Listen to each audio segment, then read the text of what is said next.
Are you feeling spiritually lost, like you've tried everything, YouTube videos, online courses, even meditation apps, but still something is missing? Wondering, is this all there is? The world is loud and chaotic, and your soul is overwhelmed, craving inner peace, but you can't find your way back to yourself. This is exactly why I created the Kriya Yoga Masterclass and my proven soul coaching system to help people just like you. Isn't a video you watch and forget. It's a daily spiritual lifeline that brings you back to your soul. So if you're done feeling lost and you're ready to start transforming, then come join us. This is more than a course. This is your lifeline. Go to kriyayogamasterclass.com. Kriya Babaji Namo.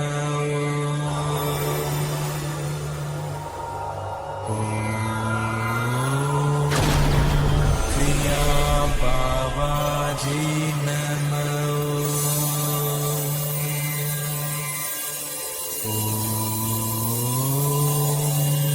Kriya Babaji Namo.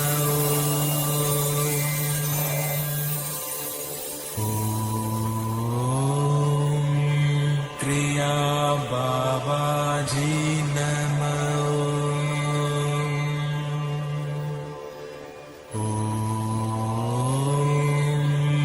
Kriya Babaji Namo.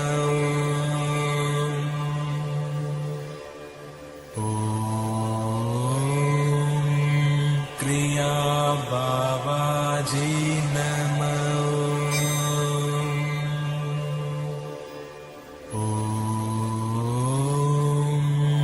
Kriya Babaji Namo. Welcome to our September 17th Vedagurudev's live Q&A Kriya Yoga Satsang. Before we get started, we are joined by our very honored and auspicious guests. I will say each one of our honored, auspicious guests, mantra 3 times, starting with Goddess Lakshmi Devi, the goddess of infinite abundance, wealth, and prosperity. And I will say her mantra 3 times with love and devotion also. Om Sharim Klim Lakshmi Narayana Biyam Namaha. Om Sharim Klim Lakshmi Narayana Biyam Namaha. Om Sharim Klim Lakshmi Narayana Biyam Namaha. Next to Goddess Lakshmi Devi is the highest of them all. Pure consciousness, Adi Yogi, the first yogi, Lord Shiva himself. And I would say his mantra 3 times with love and devotion also. Om Namo Shivaya. Om Namah Shivaya. Om Namah Shivaya. Next to him is Lord Ganesha, the remover of all obstacles, Lord of success himself. And I will say his mantra 3 times with love and devotion also. Om Gam Gadapataye Namaha. Om Gam Gadapataye Namaha. Om Gam Gadapataye Namaha.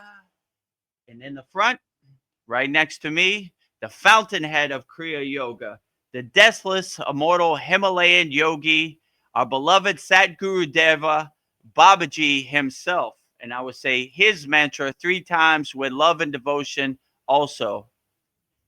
Om Kriya Babaji Namo. Om Kriya Babaji Namo. Om Kriya Babaji Namo.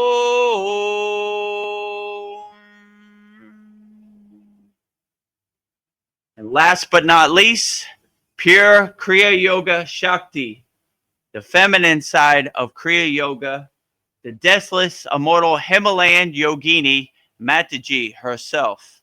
And I will say her mantra 3 times with love and devotion also.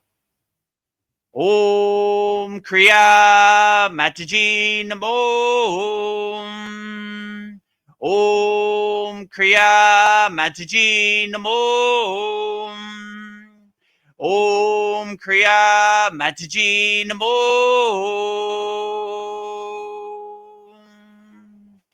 Now that we have welcomed all our very auspicious, honored guests, now it's time to start our September 17th Vedagurudev live Kriya Yoga Q&A Satsang. Namaste, Veronica. How are you doing today? Namaste. Doing great. How's everybody else doing? Namaste, everybody.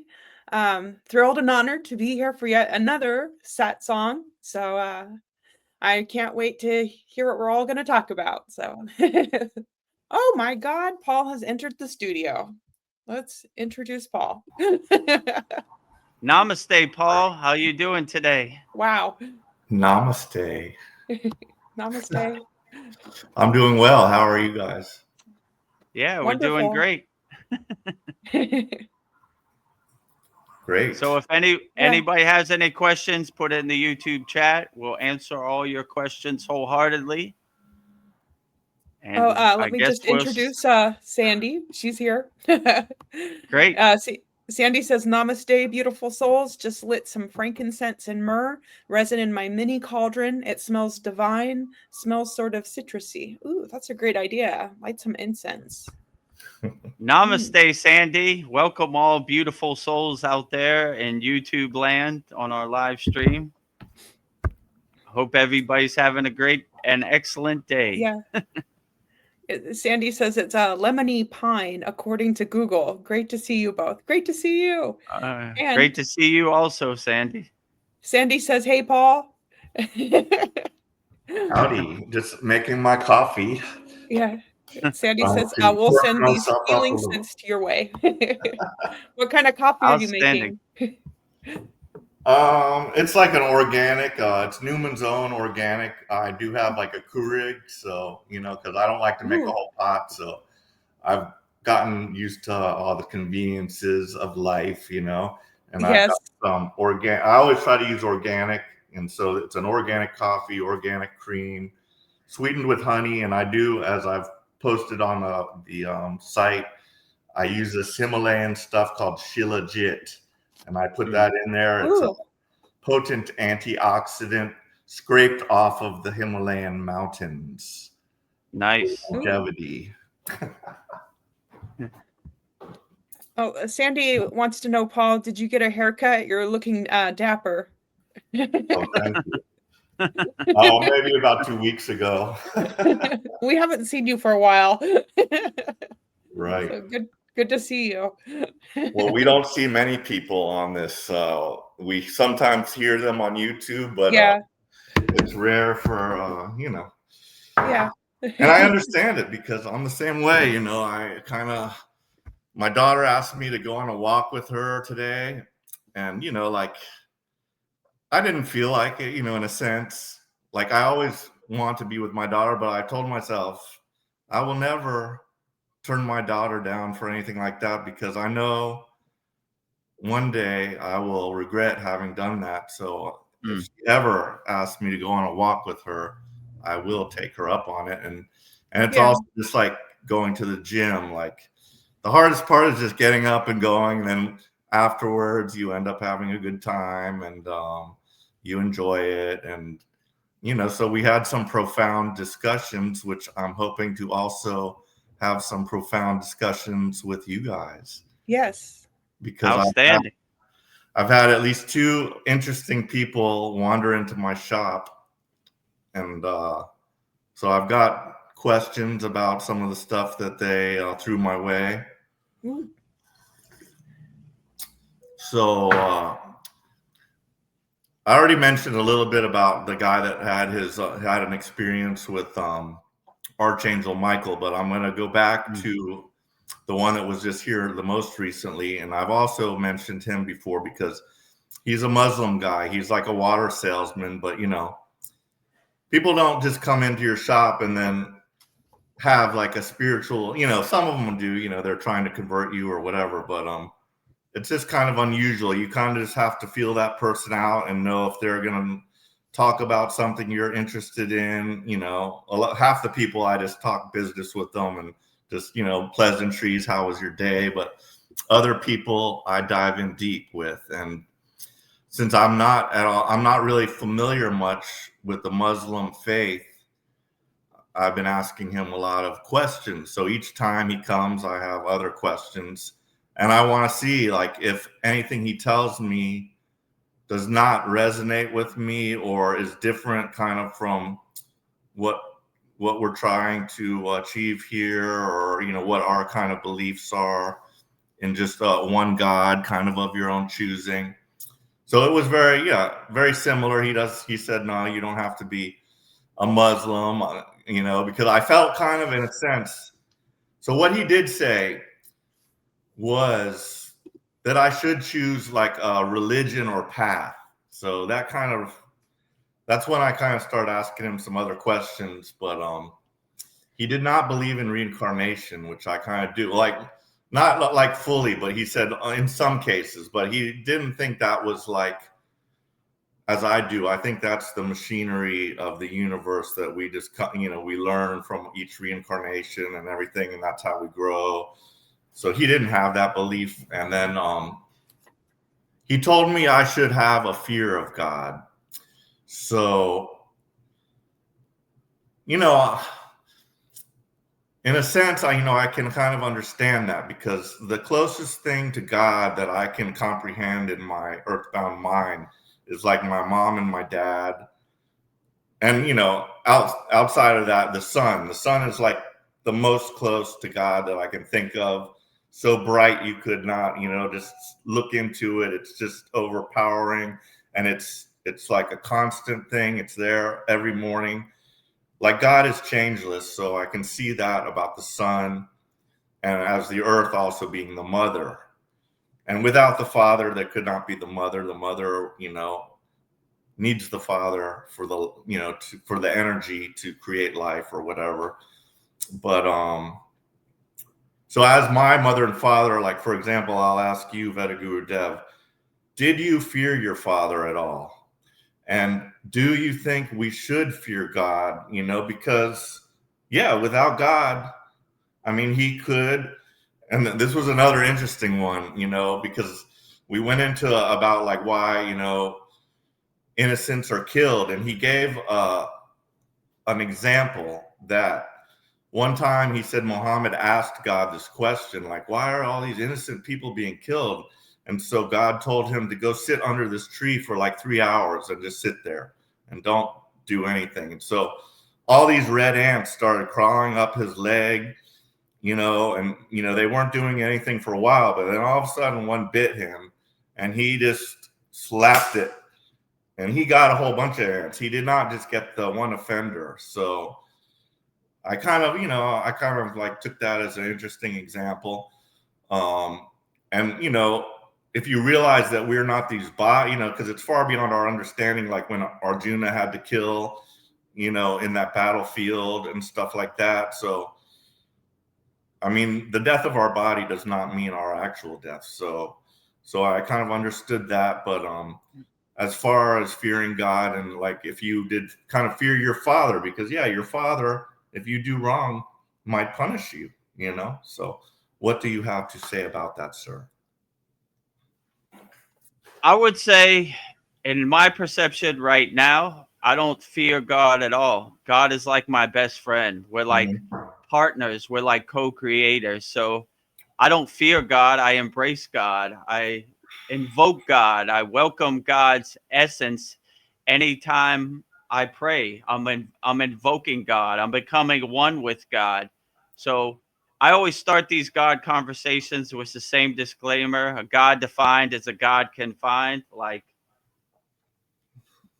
but yeah, I don't really fear God at all. Like, I welcome God. I want God to come and visit my house anytime. Anytime I meditate, I open my door, because the welcome mat is always available for God to come inside my house. So I want God to come. I don't fear God at all. And anytime I do any sadhana or yogic practice or go out into the Maya delusional world, I have this visualization like God is driving my car. I'm just watching God drive me around. I'm the detached witness. I'm the passenger. So I live every day like God is right next to me. So if God showed up tomorrow, it'd be like another day at the office. I wouldn't be scared of God at all because everything I do is if God is right next to me. He's driving my car, I'm just witnessing him drive me around. So I don't really fear God at all, and as far as my father, I never really feared my father. I don't know. I've always had this kind of discernment that, if I did wrong, he was probably going to beat me, but I probably deserved it because I was probably wrong. So I didn't really fear him. And more as I got older, the more my father became my best friend also, like we would have very profound talks and up until he passed away, he asked me questions about the yogic perspective, similar to what people do on here. So, yeah, I didn't really fear my father, like if I got a beating, I probably deserved a beating. And my favorite was he always used to say, "This is going to hurt me more than you." And I was like, how is that Yeah. possible? I'm the one that getting hit by the belt or whatever, So this hurts me way more than it hurts you. We are the So, same. but I understand it now that I have a child and I'm older, you're like, you don't want to scold your child I mean, I don't hit my child, but like, yeah, I don't know. I don't, yeah, I don't look forward to talking to my child about stuff she did wrong. So I can understand it more. But yeah, as far as fearing God, I look at God as like my best friend. Like he's always in the presence, and all these mantras I try to invoke God inside me as me. So I want to be a great reflection, a great mirror of God 24 hours a day. So I'm actually welcoming it. I'm not fearing it at all, So when they say you should fear God, I don't really resonate with that because I don't fear God at all. I want God to come as much as possible. So I don't have any fear in my heart when God shows up. So I try to stay a fearless yogi 24 hours a day. And if God shows up, it's a beautiful day. So I don't fear God's presence or his essence.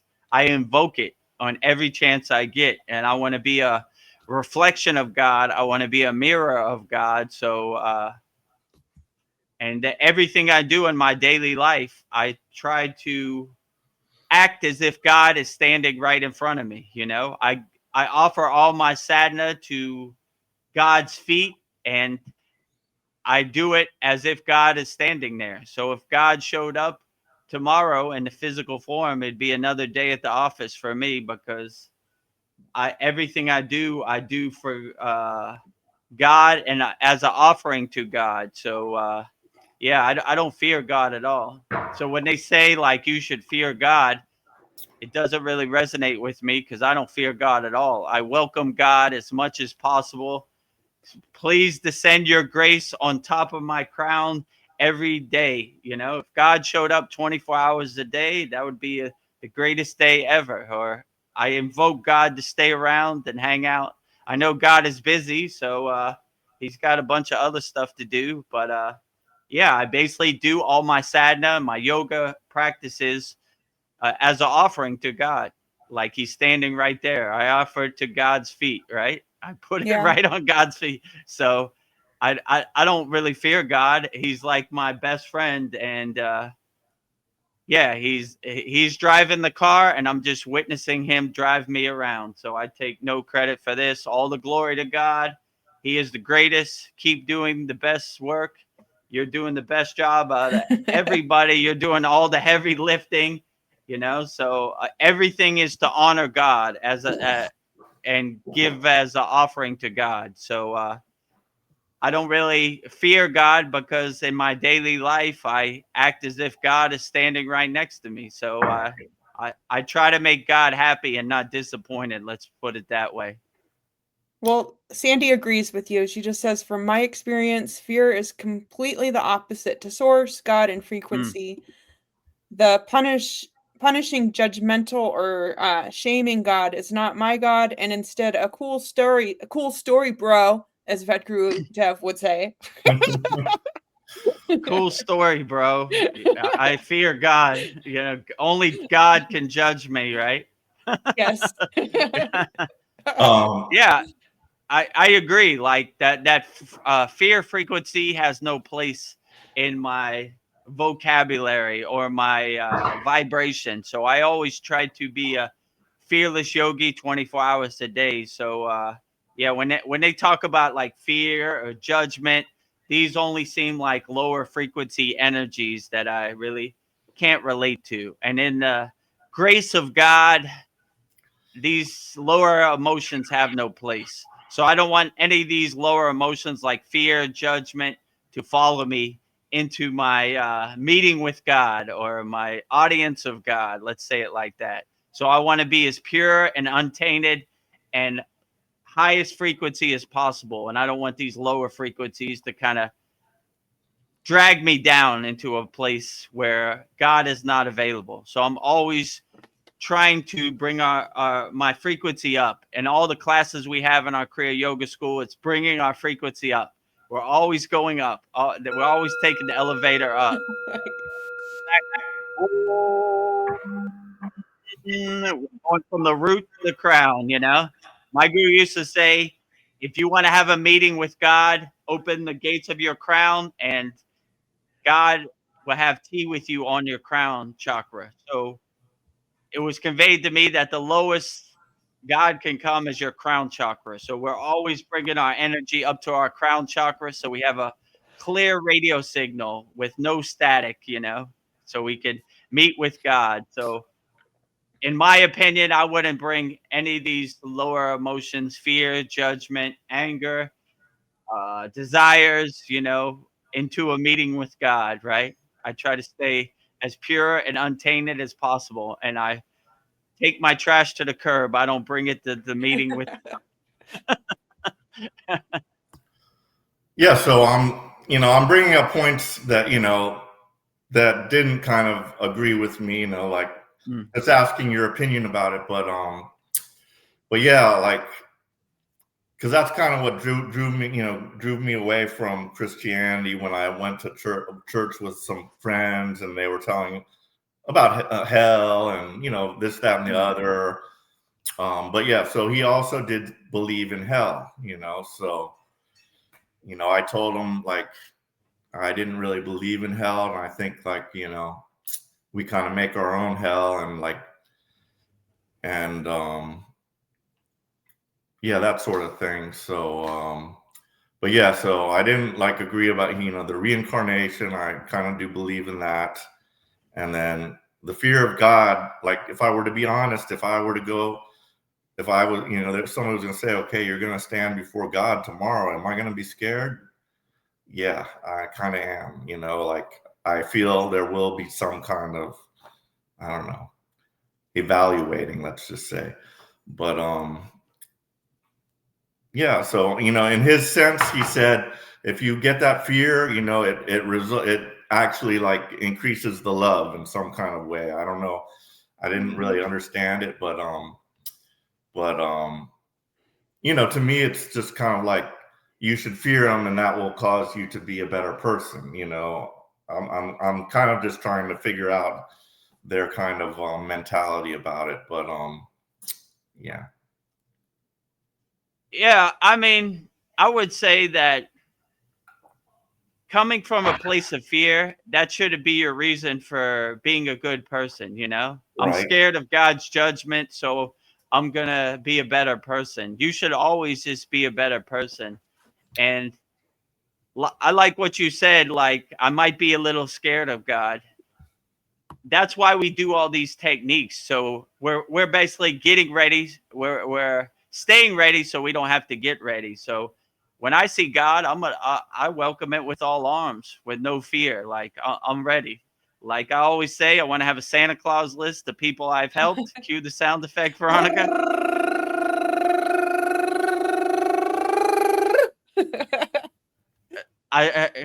So when I have an audience with God, I was like, I've been waiting for this day my whole life. Like I don't have no fear. This is like winning the lottery, right? I got the golden ticket. Like the yogis say, I'm taking the divine flight home, right? Here I am. I've been waiting for this day. I came prepared with my Santa Claus list of Yes. people I helped, and yeah, I'm ready to see you. I've been waiting for this day. This is the greatest day ever.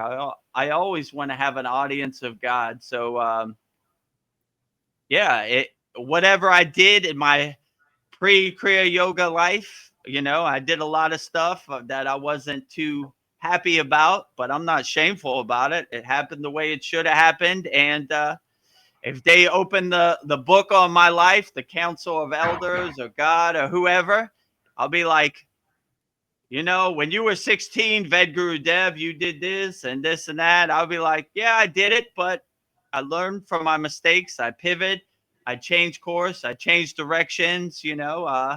I realized that is not the way. And I got on the spiritual path, practicing Kriya yoga, and I'm a better person for it. Yeah. Turn the page, You ate a cheeseburger when you were 10 years old, Vedagurudev. Oh my God. Turn the page. Turn the page. Turn the page. Turn the page. Yeah. Body treated your body like an amusement park. Turn the page. Turn the page. Turn the page. Okay. I learned from it. I made my mistake. I pivoted. I changed course direction. Now I'm on the Kriya yoga path. So I'm not scared of anything. Open the pearly gates. I'm coming home. Or let me my seat around Babaji's Yagna fire, right? We've been holding this meditation cushion for you, Vedagurudev.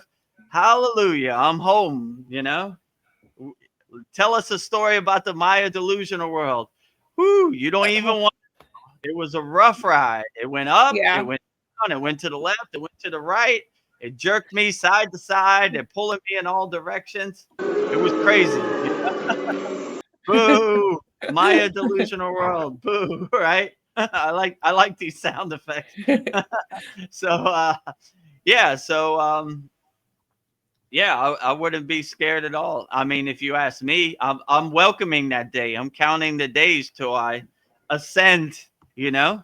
I'm staying ready so I don't have to get ready. I'm helping as many people as possible, and I don't really see how you could go wrong by doing that. So yeah, when they talk about like fear, judgment, all these lower emotions, I don't know. It really doesn't have any place like that. When you ascend, in my opinion, you leave all this behind. So it doesn't matter at all, right? Like all these lower emotions stay in the 3D physical world. They don't transcend with you, right? So I would put a big smile on your face and enjoy the ride. Congratulations. You won the lottery. You got the golden ticket. You're taking the divine flight home. I wouldn't carry no baggage like any of this fear or these judgment, Like I said, when I travel on the golden flight, I'm traveling light with no baggage, no, none of these emotions, none of these anything, right? Only I like the renunciates, the sannyasis in India. They only travel with the clothes on their back, and that's a good representation of detachment, right? So when I take the golden flight, where's your baggage, sir? No baggage, only the clothes on my back. And some of these yogis, like the Naga Baba, they're butt naked, They don't even have clothes, right? So maybe I even shed my clothes. I don't need these clothes. I got my golden light body. I don't need these clothes either, So yeah, travel light, my friends out there. Have no baggage when you transcend. Only a big smile on your face. Congratulations, you won the lottery. You're ascending. You're getting your wings. Ding. Ding. We have a new comment from somebody, Sergio Santos, and he says, I was taught to fear God, I guess more like respect. That's what you learn in Sunday school. And he says that I'm learning how to talk to God. Yeah. Yeah. So, Yes. what Sergio, that's Oh, exactly what I told the guy. I said, I respect God. I mean, there's a little bit, like, as I said, he's the big man. So I can't help it. There's going to be like a tinge of fear about it. He's the creator of everything. And I'm just, I feel like I'm just like some little insignificant thing. But yeah, I told him, yeah, I respect God, but, I don't fear God. So yeah, that's good what he said, so I concur with that. Respect would be a more appropriate term for what I feel about God, and love, of course. But yeah. But yeah, Yeah, I just would the same way say, I feel about my father, yeah, I would say love God unconditionally. I everything I do is to respect God and for the glory of God. Like I said, all my sadhana, everything I do in my daily life, I do it as if God is standing right there. So I don't want God to be disappointed. Like, I'm not going to be perfect. Like Patanjali says, on the path, the spiritual path, it's not a straight line, it's a zigzag. Some days I self-evaluate myself before I go to sleep and I say, yeah, maybe I shouldn't eat that pack of Skittles, but it was so tasty to taste the rainbows, But tomorrow I'm not going to do it in moderation. One pack of Skittles isn't going to really hurt anybody. So, yeah, if everything you do in life, you do it as an offering to God, to respect God, then I don't see how you could ever go wrong.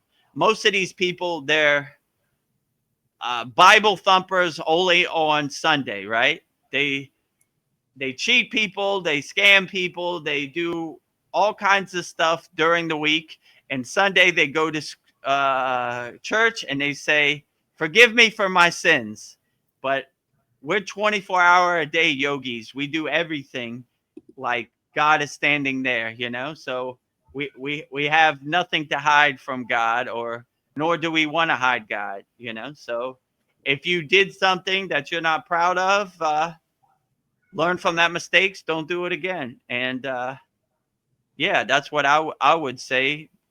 But yeah, I live my life 24 hours a day, 7 days a week, like God is standing right there. So I don't need to go to church on Sunday because every day is a church. I'm a walking ashram. I'm a walking temple 24 hours a day. The kingdom of God is within you. So I always like that one. God is inside you as you. So I'm a walking temple. So I try to keep my temple clean so God would be not disappointed. He would be happy, right? That's what my guru always used to say. Keep your temple clean and your body fit. So God has a nice clean house to come visit you if he gives you an audience, right? So yeah, I try to make everything offering to God. Um, so yeah, my car is a temple, my house is a temple, my body is a temple. So everything is a temple to radiate the God divine signal 24 hours a day. So and like Paul said earlier, have a God of your choosing. A lot of people want to tell you what God is, like the person put in the comment, go to Sunday school, let me tell you a story about God. But when you have a direct connection to God, their stories don't become your stories, let's say it like that. So you have a God of your own choosing, and whatever God makes you happy, that is the best God, in my opinion. So no borrowed beliefs, no have a God of your choosing. That would be my best advice. So take all what they said at Sunday school with a grain of salt. These are good stories, but the real lightning path to God is aligning yourself with God. And you don't want other people's story to become your story. So you can take nuggets and breadcrumbs from these stories, but these stories aren't going to do the inner work for you. So when you do the inner work, you become a radio antenna, a nuclear power plant radiating the God signal. So,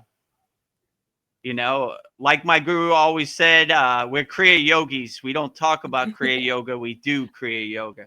So once you kind of shed yourself on the story, okay, that's good. I got some inspiration for that, but that's not really going to do my inner work for me.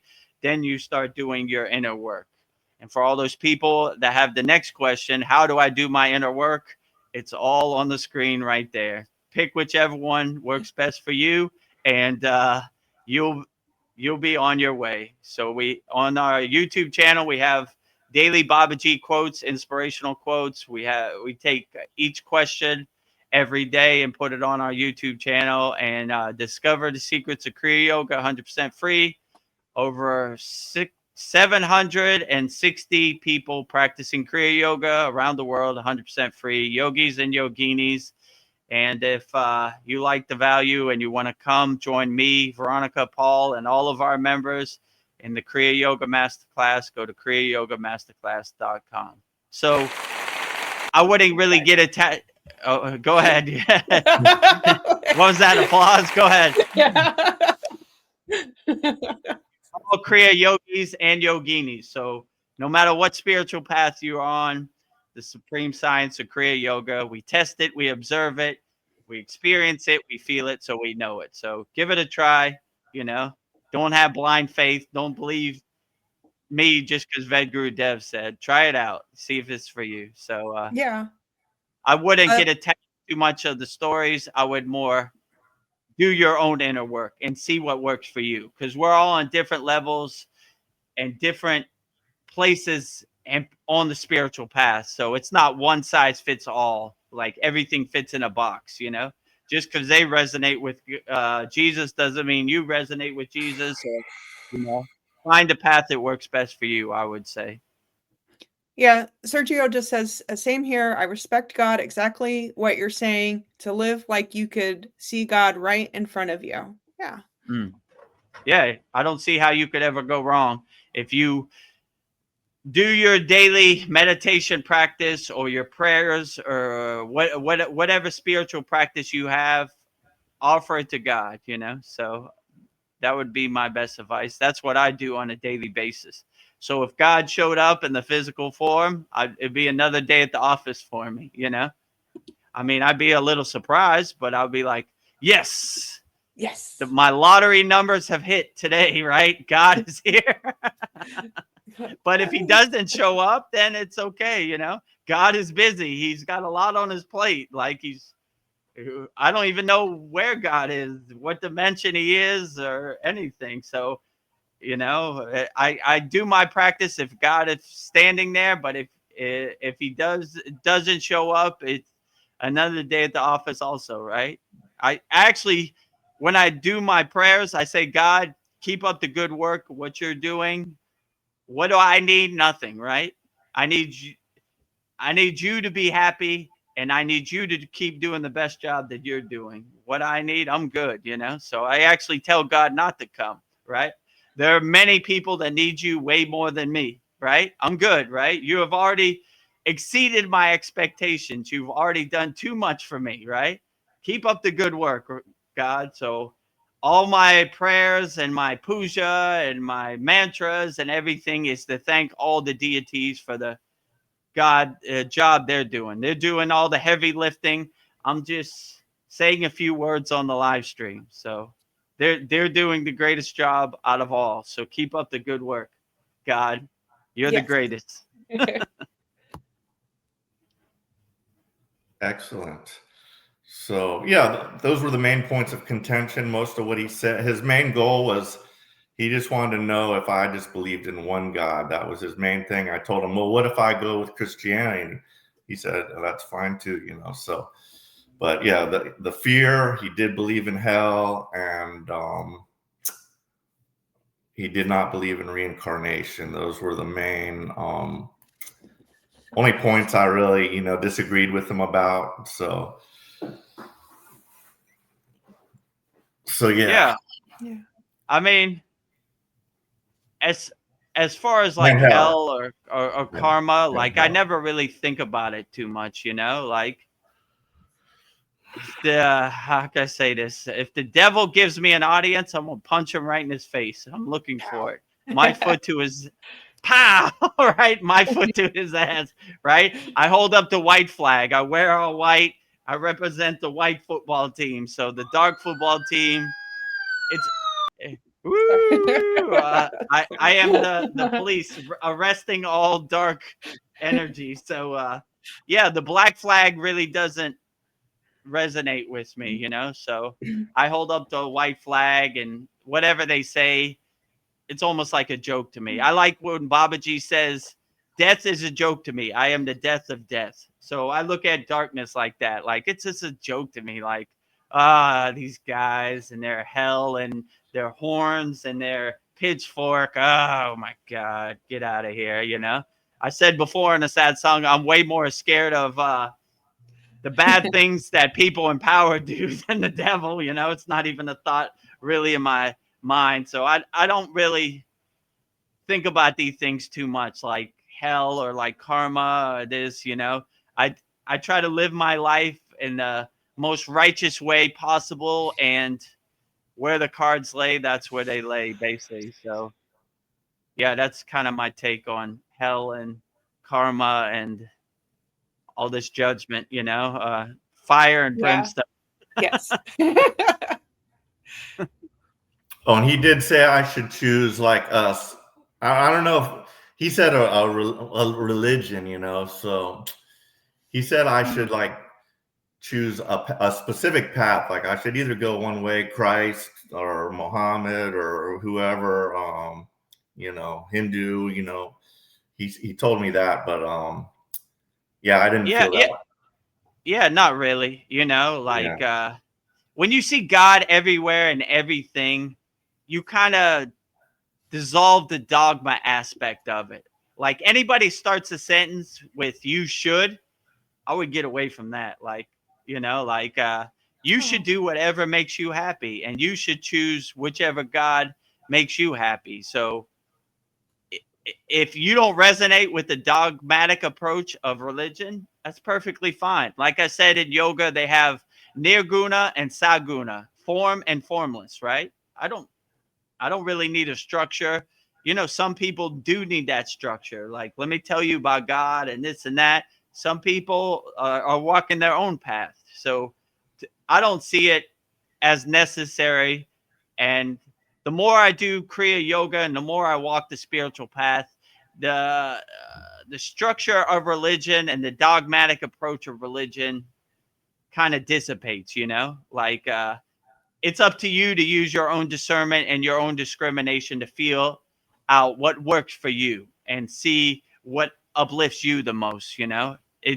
It doesn't have to be anybody else's structure. It could be your own structure. You could if you see God in everywhere and everything, you don't have to choose any religion. The sun is your religion. The bird is your religion. You see God everywhere and everything. So you don't need a book to tell you what God is. You have gone beyond that first grade step or the early stages of the walking the spiritual path, you know? So yeah, I like when they say Buddha wasn't a Buddhist and Jesus wasn't a Christian, you know? So that kind of sums it up right there, you know? So religious aspect is more of a control structure. When you're a real ascended master and a real spiritual being, you're beyond that, right? Like, you know? So even a lot of yogis don't even call themselves yogi. They don't subscribe to any path. They're like, Yeah. I'm here, you know? Like I'm doing the best I can. I'm radiating the God signal. So yeah, that basically sums it up in my opinion. Buddha wasn't a Buddhist and Jesus wasn't a Christian. So, you know, and Well, in my intuition, I think if Buddha came back or Christ came back, he would kind of be like, what you, you know, I said before, a lot of these people, they say of God or I'm a man of God or whatever. Right. I mean, would you really say that if you were in the presence of Christ, you know? I don't think so. So Yeah. I think he'd be disappointed. Like, you're missing the point. You're seeing the forest without seeing the trees, like this is not what my teachings really were.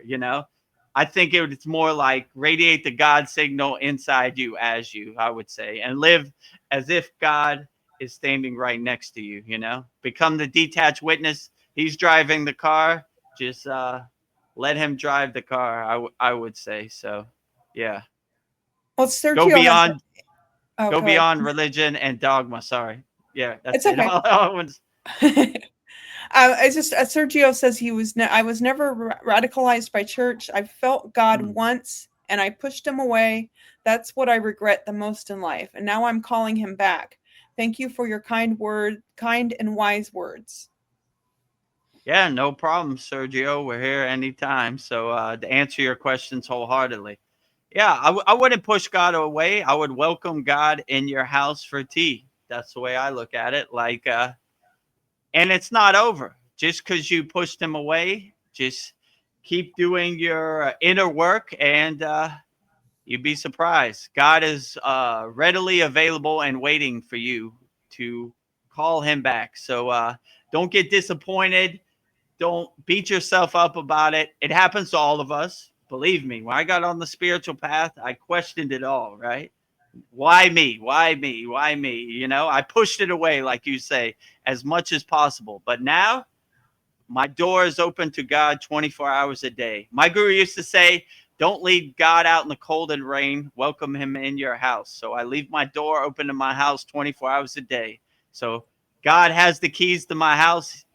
Come in. My bed is your bed. My food is your food, all that. So, yeah, I welcome God as much as possible. So if you push God away, it's not the end all be all. Tomorrow's a new day. Welcome God in tomorrow. So, I pushed God away for many years myself, and but now I welcome God in. So it's not over. Tomorrow's a new day. Wipe the slate clean. Don't overthink it. Don't get in your own way, and start off fresh tomorrow and welcome God into your house 24 hours a day, and have a God of your own choosing. Don't borrow these beliefs from anybody else. Whatever God resonates with you, or form of God or non-form of God resonate with you, that is the best God. So welcome God into your house for tea 24 hours a day. Stay ready so you don't have to get ready.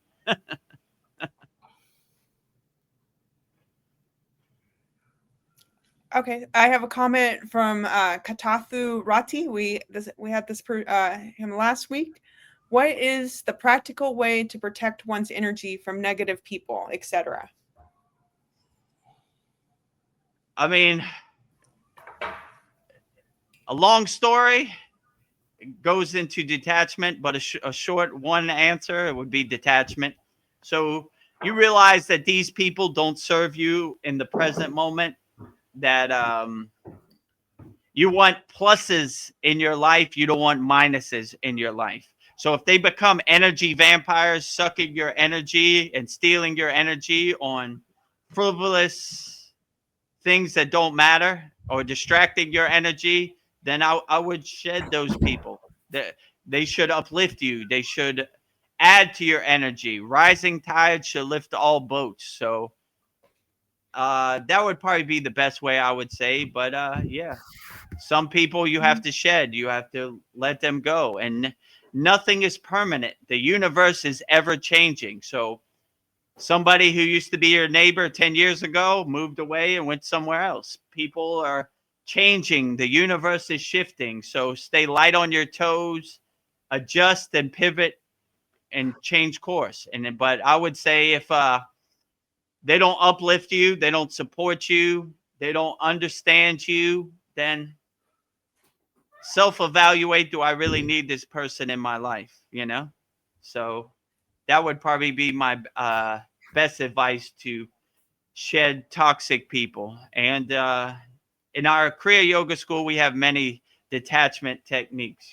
They're more in the Kriya Yoga Masterclass, but if you need some techniques, go to the free Kriya Yoga school, or or subscribe to our YouTube channel. We'll give you some motivation to get on the right path. Let's say it like that. You know, even me, I say the Babaji quotes, but it inspires me. I was like, "Ooh, that was a good one." Yeah. Climb the ladder up to supreme bliss, not down to ignorance. Ooh, Babaji has divine wisdom in that one, you know? So you'll get breadcrumbs, you'll get nuggets, and don't worry, we're here every Sunday, 9 p.m. Eastern Standard Time for our Soul Talks, and we're here every Wednesday, 9 p.m. Eastern Standard Time. So whatever questions you have, don't be shy. Give it to me wholeheartedly, and I'll try my best to answer it, you know, as best as I can. I don't know everything, but I'll try to use my discernment, my intuition to answer your questions as best as I can. So, yeah, that's what I would say. But that's probably the best way to detach from all these people, detach, let them go. You know, you don't need them. How do they serve you in the present moment? That's a good affirmation to have. How does this person serve me in the present moment? And you begin to see when you step away from the TV and create some separation and some space from that person, you say, why do I need this person? How do they serve me in the present moment? You know, how do they put food on my table? How do they put a roof over my head? Why do I care what they say? You know, I don't work for this person. Why do I need them to steal my energy or whatever, you know? So you use your own discrimination and discernment, and you kind of become a detached witness away from the movie screen, and you see like, this person doesn't really serve me.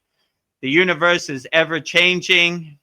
You know, somebody I went to school with in the 6th grade is no longer there. They moved to a different city. They don't call me no more. So people come, people go, but the only way you really suffer is how you attach to them, right?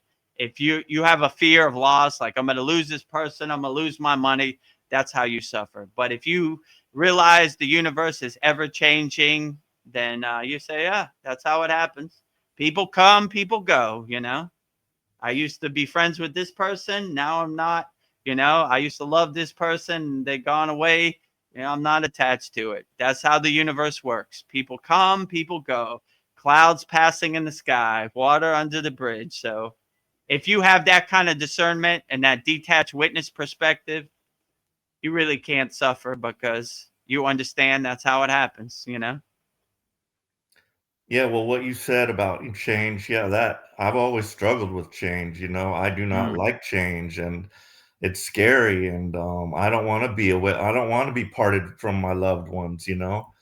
So, I mean, when I think about it, the only change, God is the only change, like the sun. I know the sun's coming up every morning, and God is kind of really the only changeless thing, you know, that I can latch on to, you know. So I'm having to accept change, even though I don't really care for it.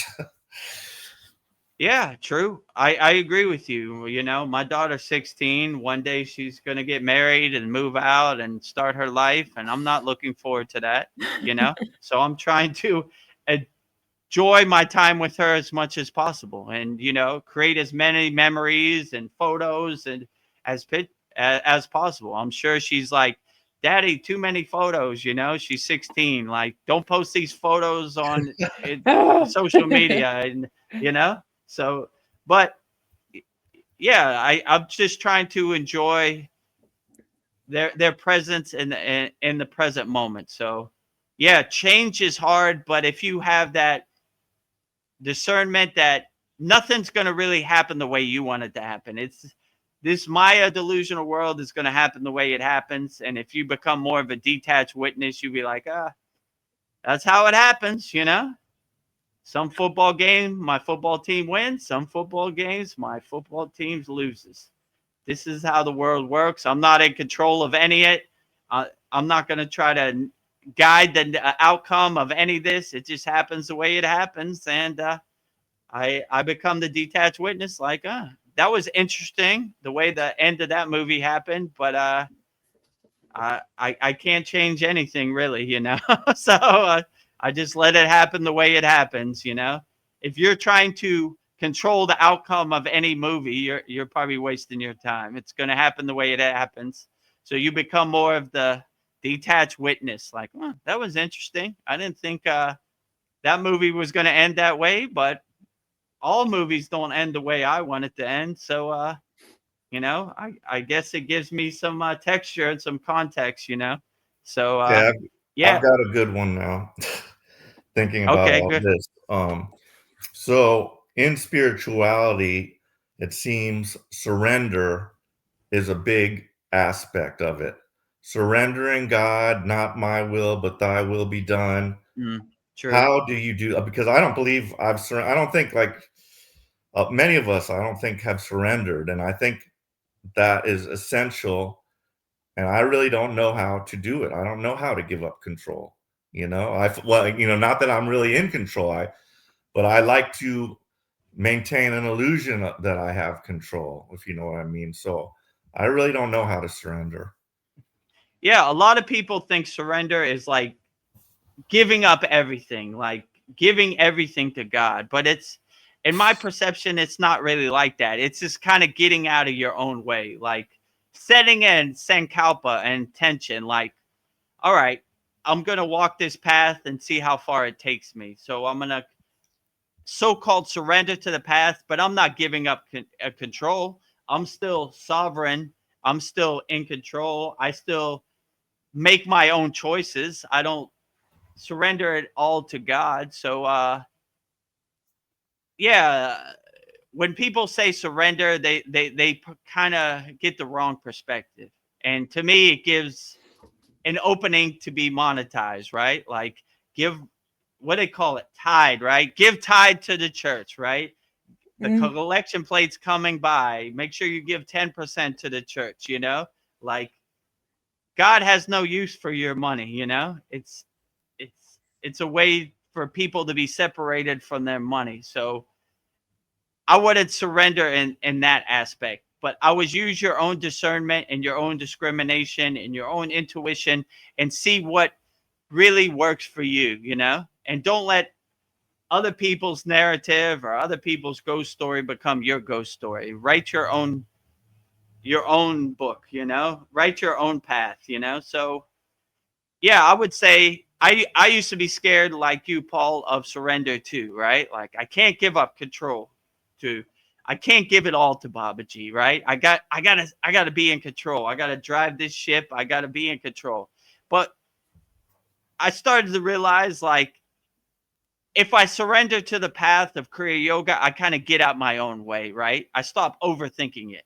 I say, well, let it happen the way it happens, and that's the way it happens, you know? So that's what surrender is more for me. How they say it, que sera, sera. Let it happen the way it Yeah. should happen, you know? So that's kind of what I look at surrender. So I'm not like giving up control. I'm still the king of my castle. I'm still have my free will and I still have say in what happens or what choices I make in life, but I just kind of get out my own way and let the path carry me where it carries me, you know, but still using my discernment and discrimination. Like if you say, give me $1 million, I'll call God for you. I'm gonna be like, nah, that ain't happen. I have my own direct, personalized, tailor-made, individualized connection to God. I don't want your connection to God to become my connection to God. So you kind of delete the middleman, you know? So that would be my best suggestion. But that's how I look at surrender. I just go with the flow. Every day I wake up and say, well, Baba G, how you going to surprise me today? You know, it's going to be a venture. Let's get to work, you know? So I'm surrendering to the process. So wherever it takes me, you know? So that's how I surrender. Yeah. Thank you. Yeah, no problem. My pleasure. Anytime, Paul. Keep those comments coming. Yeah, so I put up a little Matrix clip. I think the both of you saw it, but Yeah, I saw it. uh, I love that clip, but it really like seems like that it really is how it is, you know, like, and that there's a lot of people that they're part of the, you know, the Matrix. They're just walking around. They've been programmed, as we all have, and they have not yet, you know, figured it out. And started unprogramming themselves.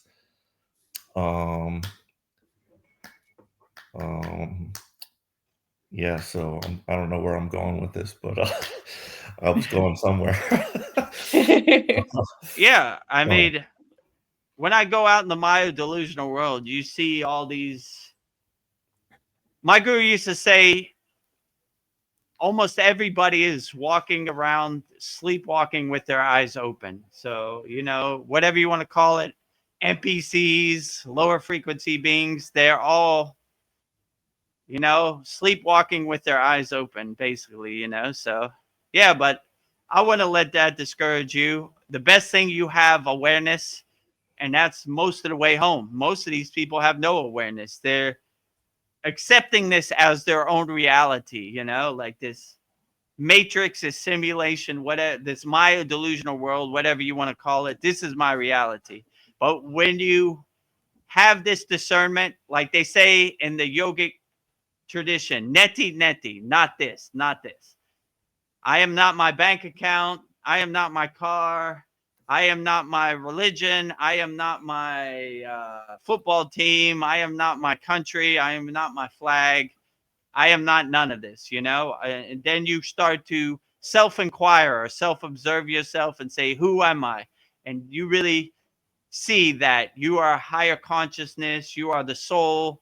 You are your inner divinity. You are a spark of God. So, yeah, but they're out there and they're pulling you in all directions, and it's hard to be walking the spiritual path when millions of people around you aren't walking the spiritual path, let's say. yeah, so Maybe I'm a little. Yeah, go ahead. I was going to say we're all different, and you particularly don't like to go down rabbit holes. You prefer to just do your work, not really, look at, you might see, you're going to see stuff inevitably, and you're going to like form an opinion about it. But I like to know, I like to think I know what's going on. So like I have a very distinctive idea of what happened here on Earth. I have a certain belief about, the false narrative. Okay, I know what that is, but not like, so yeah, I want to know what the true narrative is. So like I have a distinctive theory on like, what civilizations were before, about galactic history, about why we don't see any extraterrestrials when there's this huge universe. Like I think we're in some type of quarantine for sure, or who knows what, but it's definitely what's happening on Earth is like not the normal that's out there in the universe. Like I don't think there's probably a couple other planets that might have the same thing going on, but I think this one is. But I was the Charlie Kirk thing, so I'm watching some of my stuff, and they're thinking that the whole Charlie Kirk thing could have just been a hoax, which I wouldn't say that to anybody. Maybe he really did die, but in this day and age, we just cannot tell.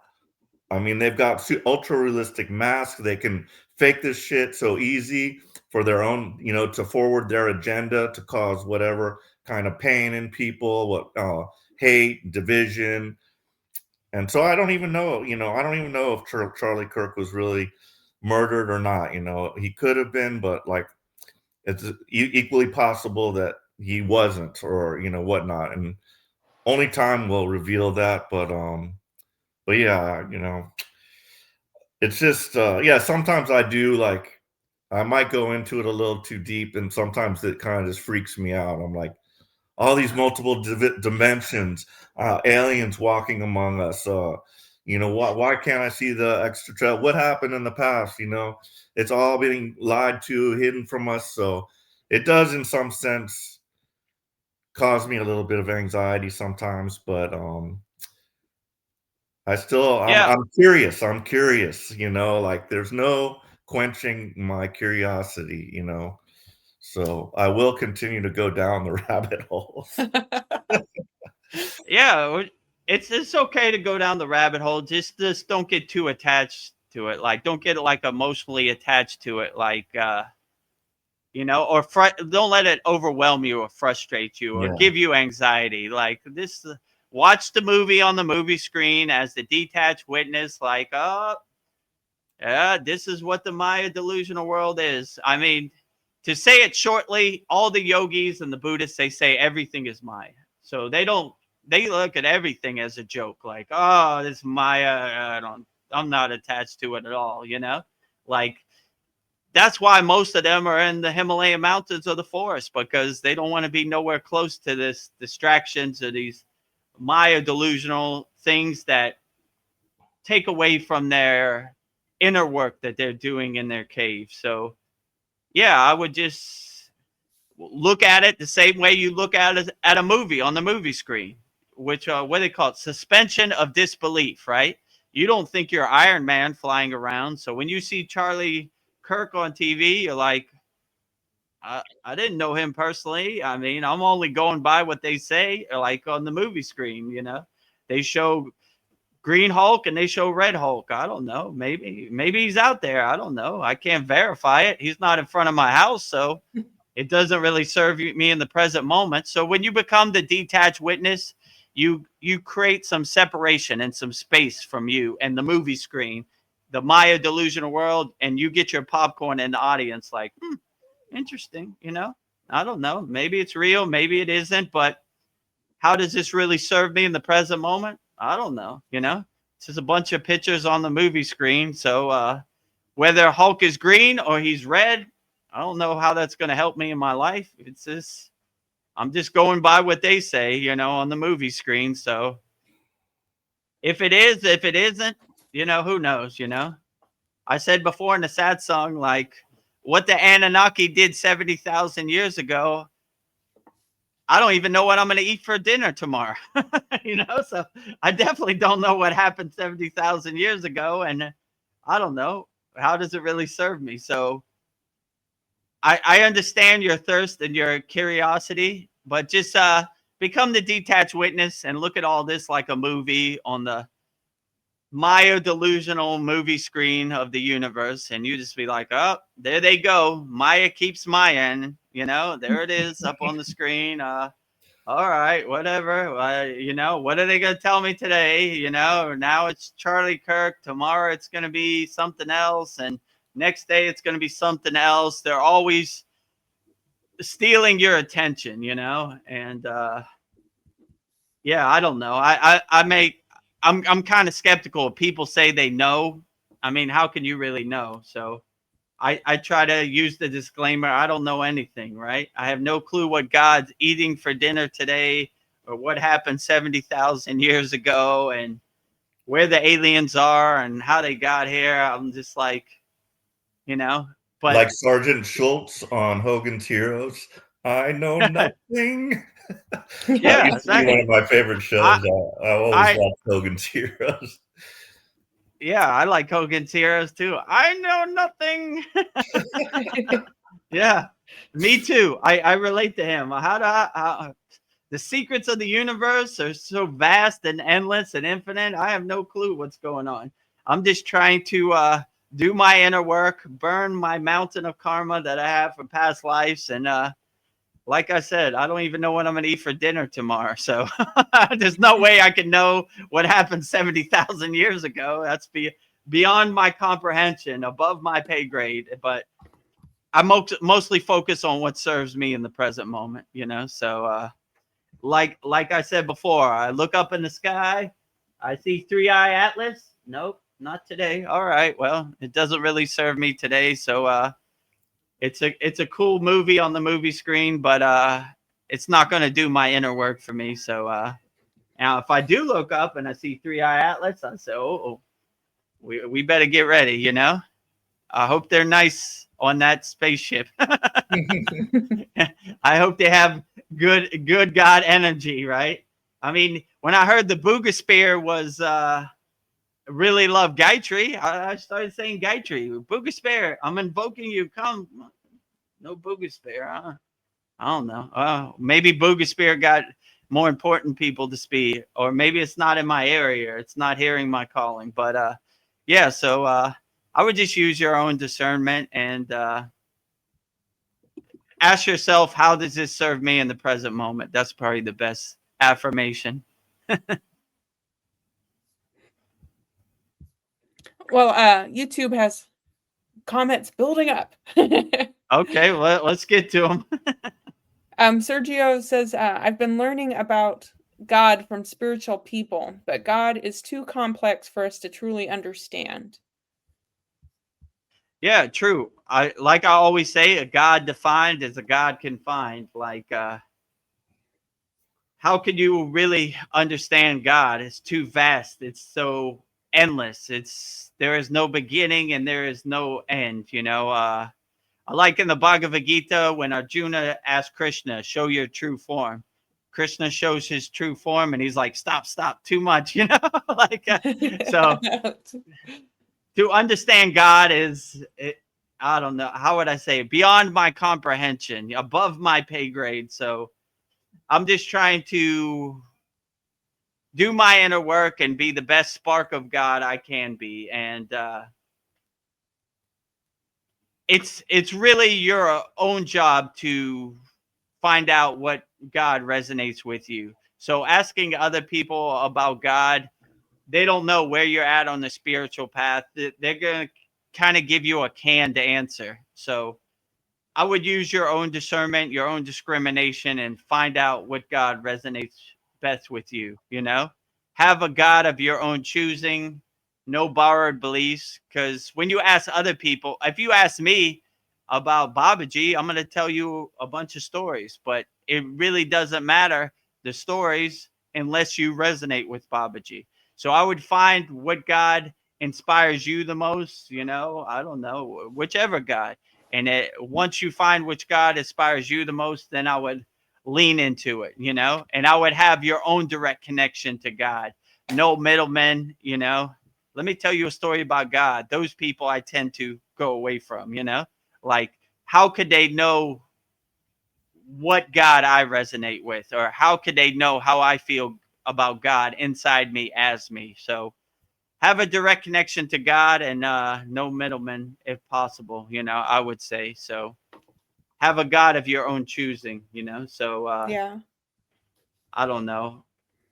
Find somebody you resonate with. That would be what I would say the best, because you don't want them to plant their God seed into your mind, and now you're thinking, you see them all the time, like Jehovah Witness. They come to your door. Hello, friend. Can I tell you a story about Lord and Savior Jesus Christ?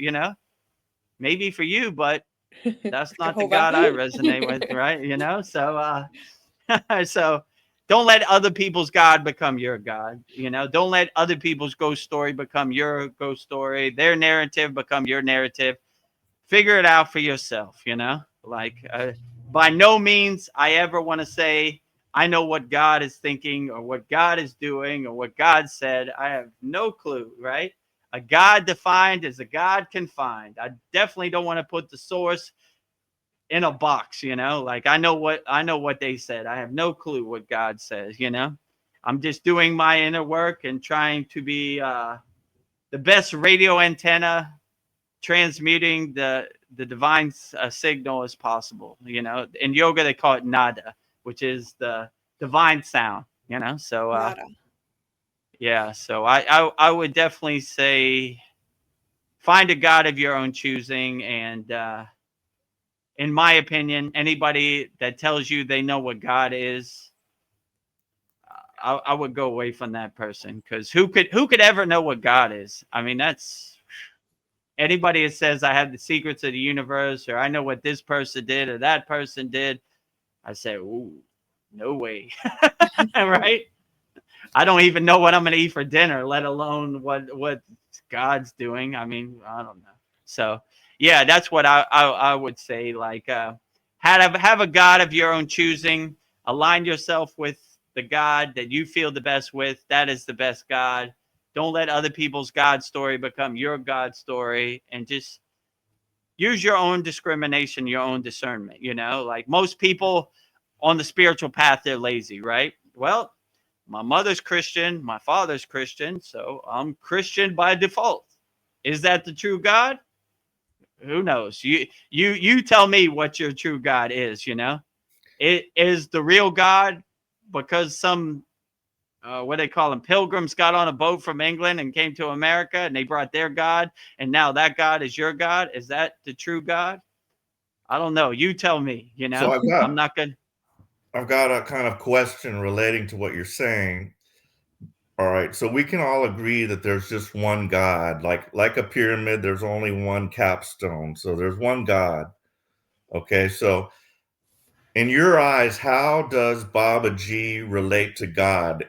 In your eyes, is Babaji God, or is he like an emissary of God, or like how do you define that? Like, is that just like you trying to like put a face on God so that it's something more that you could wrap your brain around, or like, can you explain that to me? Yeah, I would say Babaji, in my perception, is a ascended master, which is basically ambassador to God, right? God is too infinite, too all-knowing, too busy to come down to 3D Earth and help us. So the ambassador of God that I resonate with the most with is Babaji. Is he the source? Is he a spark of the source? They call him Maha Avatar Babaji, which means the great avatar. So he's a avatar carrying the divine spark. So similar to, I would say, on the same frequency as Jesus, or maybe the archangels are higher, maybe they're lower. I don't know. Maybe they're higher. So I would say ascended master, like a light being. Is that the true source of everything? How would I know? So when I look at Babaji's picture, it makes me feel good. So I resonate with that form of Babaji, but I'm not married to that idea. I might wake up tomorrow and resonate with the sun more. I don't know. I'm trying to stay light on my toes and pivot and change course. I make no sense of this Maya delusional world. Like who knows? I'm just saying, in the present moment, Kriya Yoga, Babaji, Mataji, all the ascended masters, all the Hindu deities, they resonate with me. But tomorrow's a new day. I can't say for certain what's going to happen, So I would say at this present moment, Babaji is the spark of God, of the source that I resonate with the most, let's say, or the form that uplifts me the most, But they all uplift me, so I would say equally, So that's what I would say. But the true form of the source, man, that's way above my pay grade. I'm just trying to get through today. Right. I have no clue what the source is saying or doing or any of that. It can be confusing because there's I would call them deities instead of gods, but right.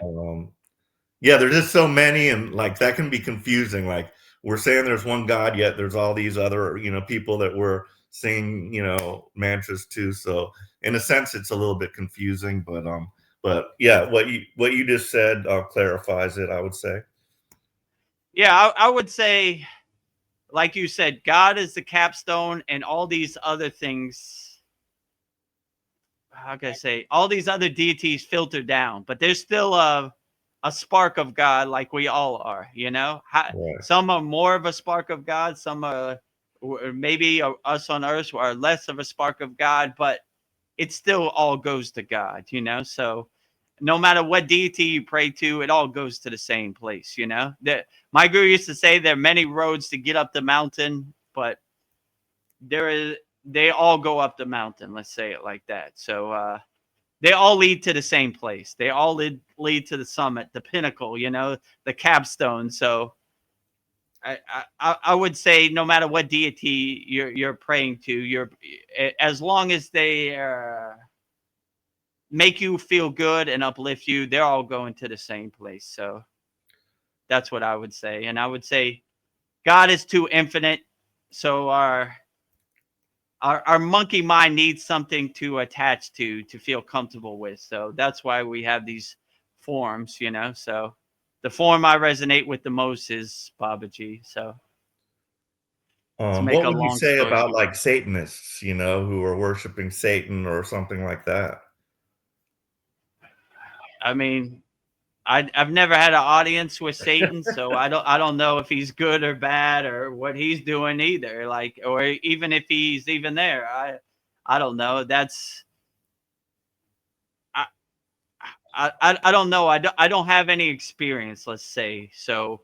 I don't know. Like I know the stories that they say, but I don't have no resonance. So I don't know. Like if you're harming people and you're hurting people or you're murdering people, it's lower frequency. So if Satanists do higher frequency things, help people and don't harm people, then why not? You know, but I don't know. I don't really think about it too much, you know. I I think if you do anything from a place of love, not from a place of hate, you cannot go wrong. Whatever you call your title. So if you're doing stuff from a place of hate, you know, it's coming from a lower frequency, which I wouldn't agree with. But if you're doing something from a place of love and helping people, whatever you call yourself, it can't be really that bad, you know. So I don't know. I don't really think about it, you know. Like Mhm. hopefully they're not harming people, they're not hurting people. They're coming from a place of love, not from a place of hate. So that's what I would say. But I've never had any experience. I've never had an audience. You know, I think these lower emotions or frequencies or malevolent beings try to stay away from me. You know, this guy holds up the white flag. I don't really come around, so I've never had any experience or audience. I've never met a Satanist, or I've never had any experience with lower dark frequencies, dark energy, you know, malevolent beings, right? They kind of stay away from me at this point, you know, or I've never had an audience, so I can't speak from experience. But I would just say, to make a long story short, always come from a place of love, not from a place of hate. You can't go wrong with that. So I have a Great. comment. So I need to get through these real quick. okay, go ahead. Roti, he says, "As few people reach self-realization, then is it worth the effort to practice meditation, yoga, if the chance is unlikely that you'll reach self-realization?" Well, I got news for you. The chance is not unlikely. So stop putting up those barriers, those roadblocks, those resistance for yourself. If I could do it, reach self-realization, you could definitely do it. So the chances of you reaching self-realization are very great, I would say. You just do your inner work, get out your own way. Just to give you some backstory on me, I was the most unlikely yogi ever.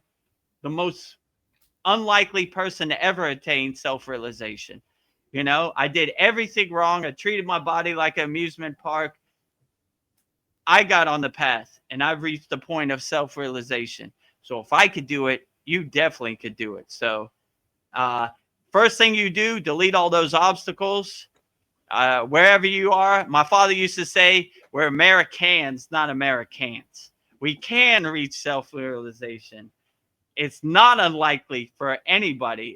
It's likely for everybody. So if I can do it, you definitely can do it. So it just takes some practice and it's enjoyable. I miss my meditation cushion when I'm out in the Maya delusional world doing whatever. So enjoy meditation. It's a blissful experience. So if I can do meditation, you definitely can, you know, because I was lost in the sauce. I was way more diluted than you were. So it is possible. It is not unlikely. I would tell you 100%. I thought the same way when I started on the path to Kriya yoga. It's unlikely that I'll ever reach a state of samadhi. It's unlikely I'll ever reach a state of self-realization. It's likely for everybody, right? Kriya yoga, self-realization, enlightenment, samadhi is available for everybody. You just got to do the inner work. That's it. There's no lightning path or microwave to these things. It's a process, but it's a blissful process. It's not like lifting weights or something and painful.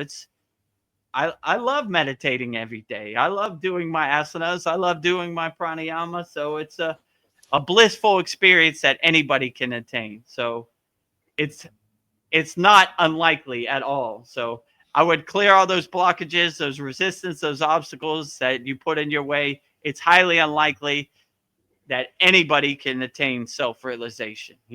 Anybody can attain enlightenment. The only difference between the enlightened yogis, they just did the inner work. They just put one foot in front of the other. They never gave up, and they got out their own way, and they did the practices, and it carried them the rest of the way.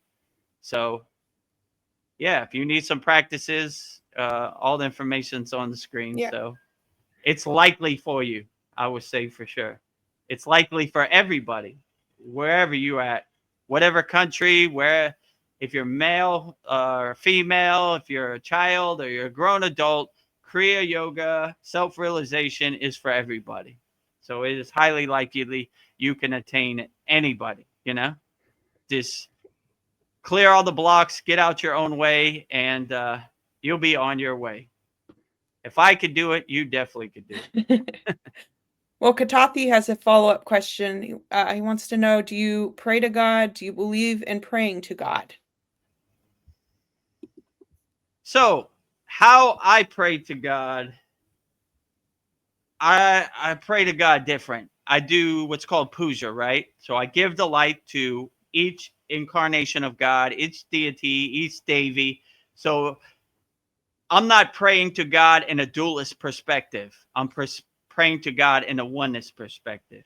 I give the light to the statue or the picture of the deity, and I merge with the light, and I see the deity as a reflection inside me as me. So I am the deity, and the deity is me, whoever I'm calling. I am Shiva, and Shiva is me.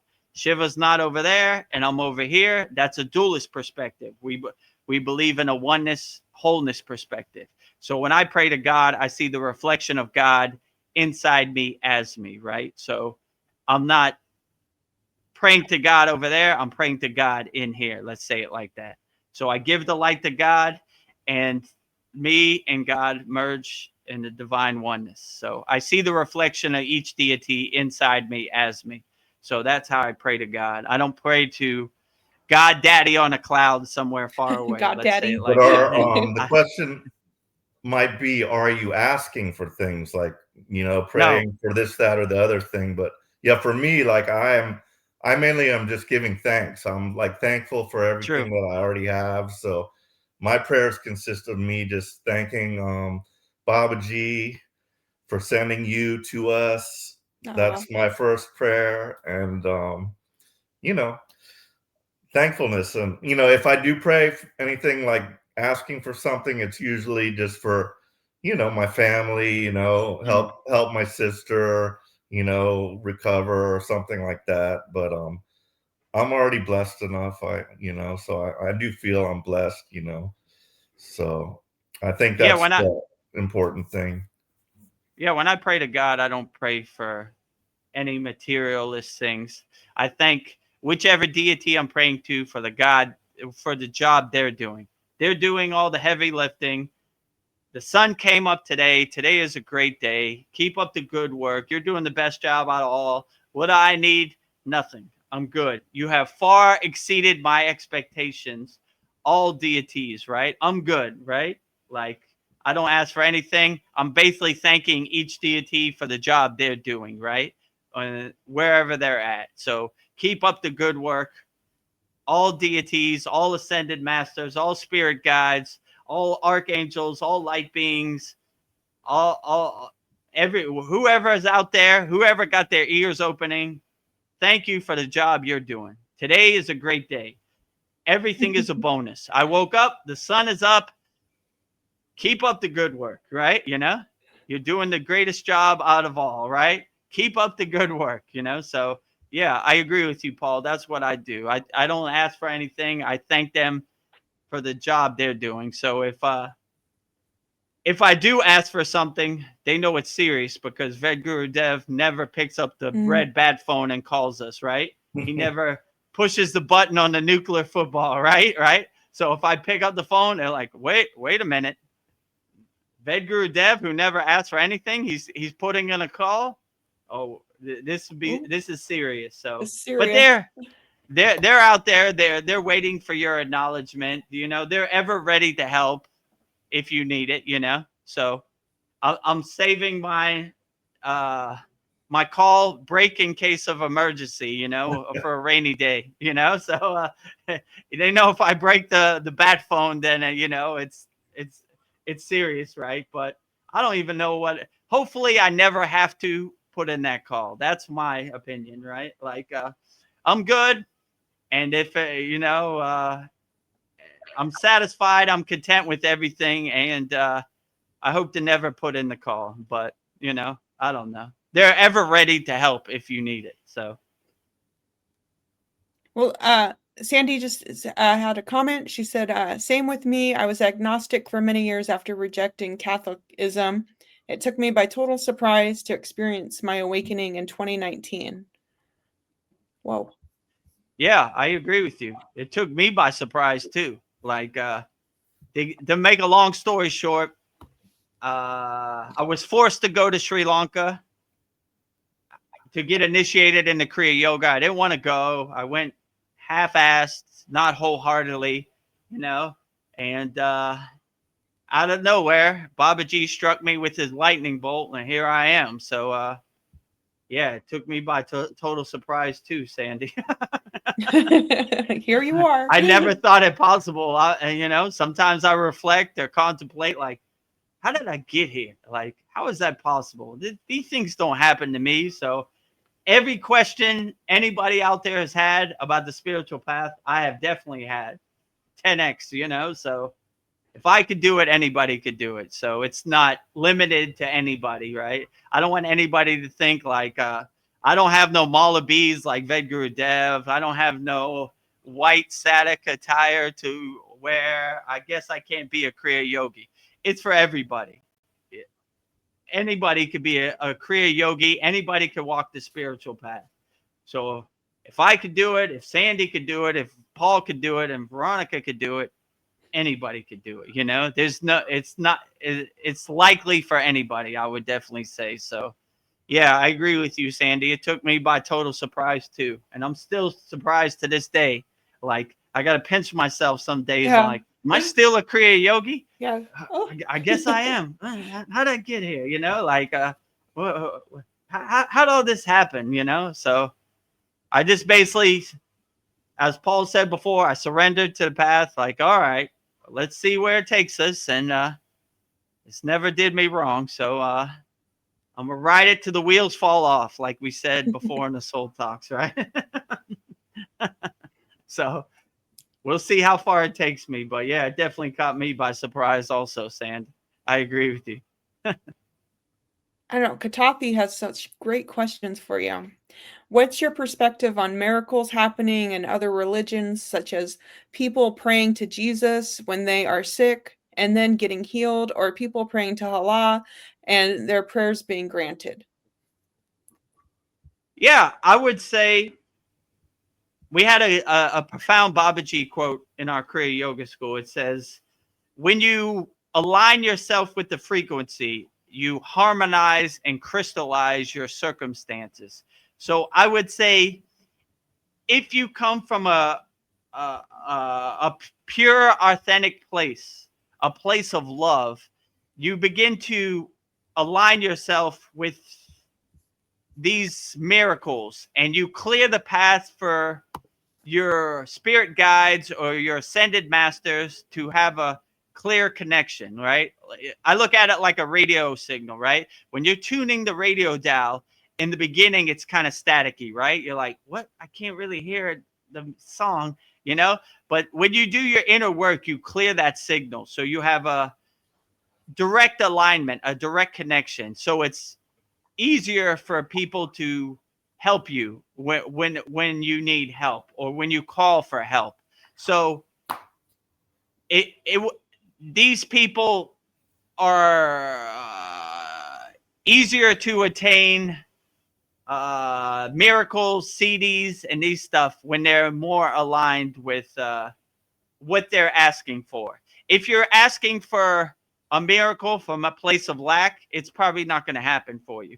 If you ask for a miracle from a place of abundance, you have a better chance of yourself harmonizing and aligning yourself with that frequency, tuning into that frequency, whatever you're requesting and asking for. So if you want to attain miracles or you're trying to manifest requests, I would always come from a place of abundance and love than a place of lack or disparity, you know, because my guru used to say, if you run to money, money runs away from you. If you run away from money, money runs to you. So that's kind of my perspective, right?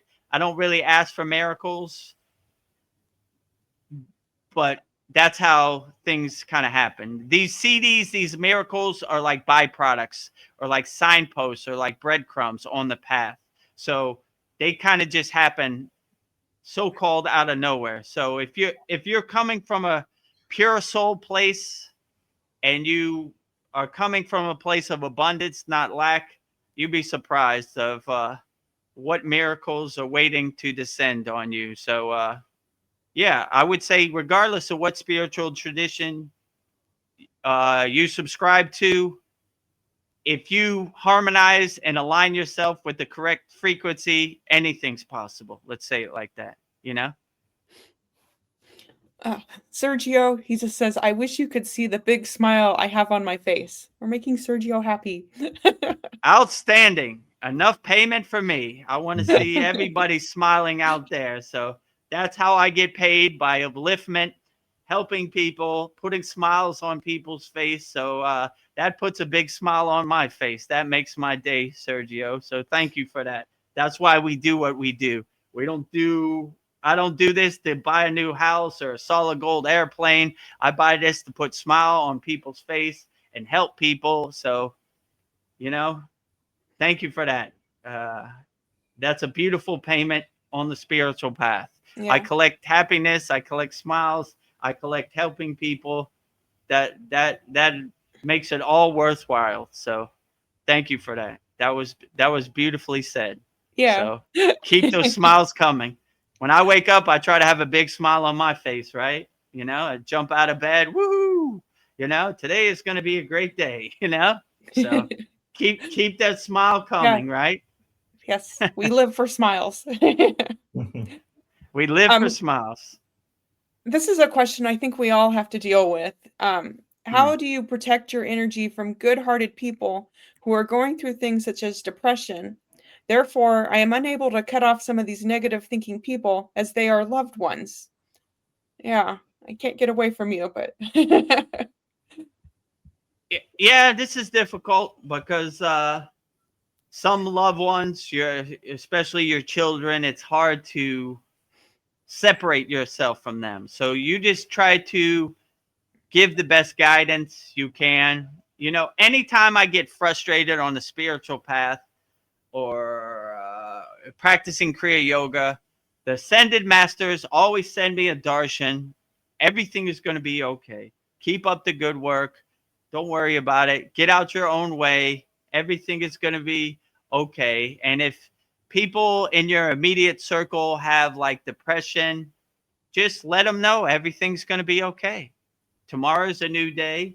You know, maybe today is rough, but wake up with a big smile on your face tomorrow and enjoy the finer things in life. You know, the sun is up, the birds are chirping, nature is beautiful, the flowers look great, and you begin to start to see that the things that are depressing you, like money or materialism or attachment, these are fleeting things anyway. They're temporary things. They come, they go, but the way you get depressed and the way you suffer is by how you attach to it. Like, I don't want my car to go away. I don't want my money to go away. I don't want my loved one to go away. If you realize nothing's going to really happen the way you want it to happen, everything is ever changing, everything is temporary, then you really can't get too depressed, you know. And if people out there is depressed, I understand. I feel compassion for them. This 3D Maya delusional world is very dense, very overwhelming, very chaotic, but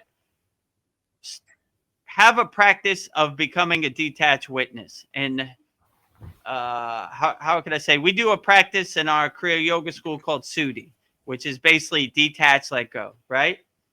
Oh, I wonder how I'm going to pay my rent this month. Detach, let go. Detach, let go. Detach, let go. And you start clearing out the path and stop making obstacles and roadblocks for yourself, you know? And yeah, so I would tell anybody out there who's depressed and is going through something, first of all, Vedagurudev, like you, goes through it too, you know? Just because have all my Raksha beads and I'm wearing all white don't mean I have some obstacles and roadblocks in my life also. But the only difference between a yogi and you is we have the tools to help us overcome. So anybody that's depressed, you know, I'm kind of biased, but I would say subscribe to our YouTube channel and we'll try to give you some upliftment. Join our free Kriya Yoga School. We give you some tools to help you get out of that pit of despair, because it is very overwhelming out here in the 3D Maya delusional world. So everything's going to be okay. It looks drastic now. It looks overwhelming now, but tomorrow's a new day. Wipe the slate clean and start off fresh with a big smile on your face. Like Sergio said, I like how that sounds, right?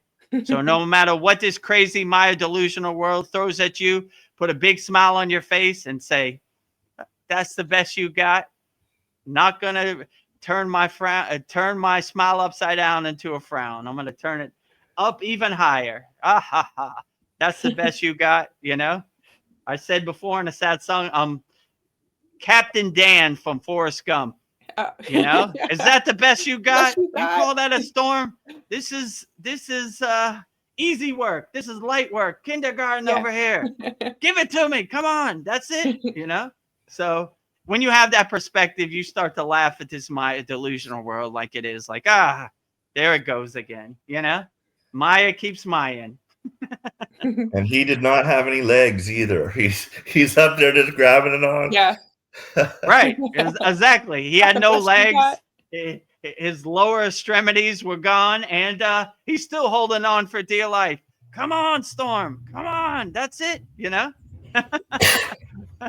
So Here's a go ahead. Here's a question to put your diplomacy to good use. He says, are you able to let us know who are the real gurus and who are the fake ones? Is Satguru and Osho real? Give it to us. Yeah, so I mean, I don't know. Like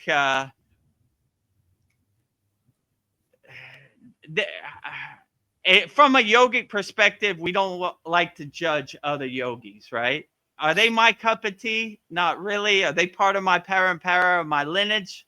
Not really, but they're helping people with the practices of yoga. I really can't be mad at it, you know? Are they authentic or not? I don't know, you know, but I would rather people listen to them than, I don't know, hurt people or, you know, have some violence to some people. So are they authentic or not? I don't know. Who am I to judge, right? You know, like, I don't know. I think from a yogic perspective, they're helping people. They're trying to spread the word of yoga. Why not? You know? So I don't really judge them. You know, I have taken Sadhguru's courses, and I'll say it's better than nothing. Is it the end all be all? No. Is it okay if you're beginning on the path? Yeah, it's better than nothing, I would say. But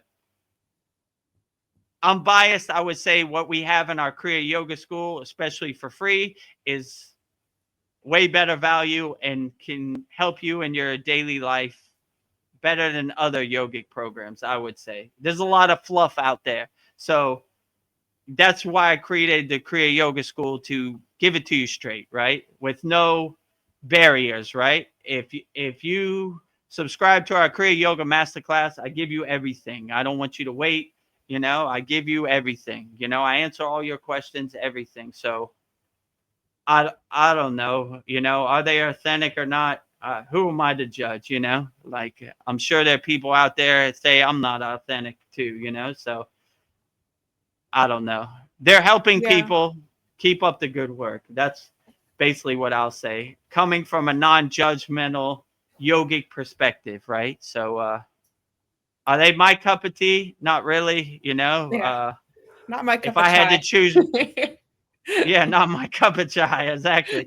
So if I had to choose between my guru and Sadhguru, I would go with my guru all day, every day. So, but I'm biased. So if it uplifts you and makes you feel good, why not? If it's not coming from a place of harm or hurt, then if it's coming from a place of love and helping, why not? But yeah, I don't know. Who am I to Yeah. judge any other yogis, right? Well, Kotaku also wants to know, how long does the timeline look for us to start seeing the benefits from practicing Kriya Yoga, so we can know when we should give up a certain practice and pick up something new? That's a good question. I mean, it's all different.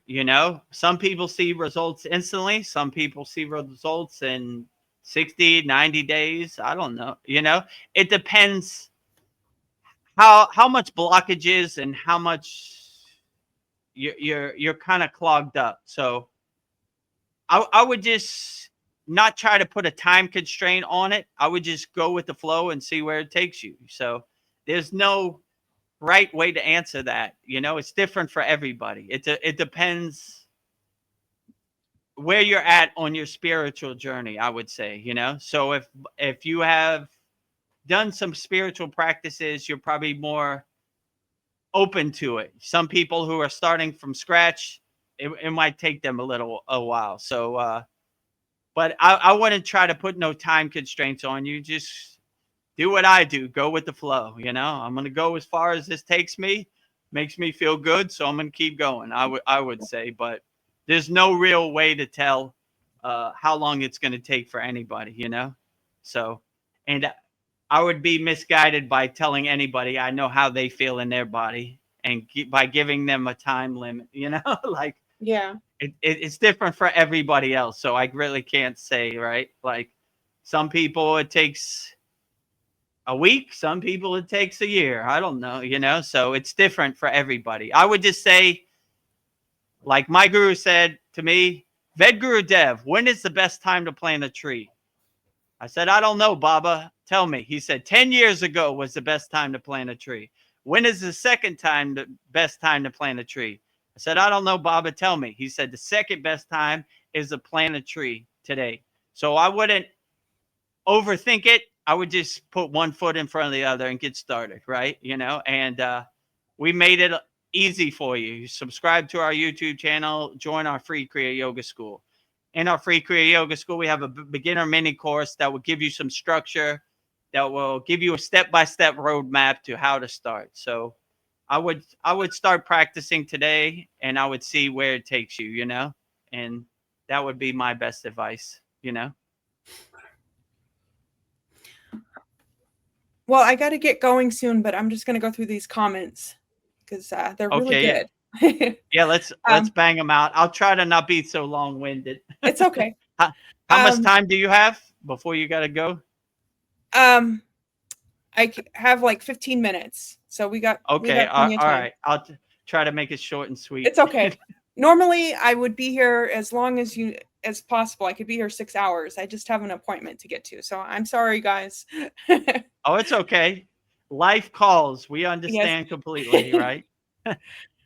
We have somebody new. I'm going to say your name because it is beautiful. I'm going to see Shri Nivyas. He says, hello, Mm. G. Hello, G.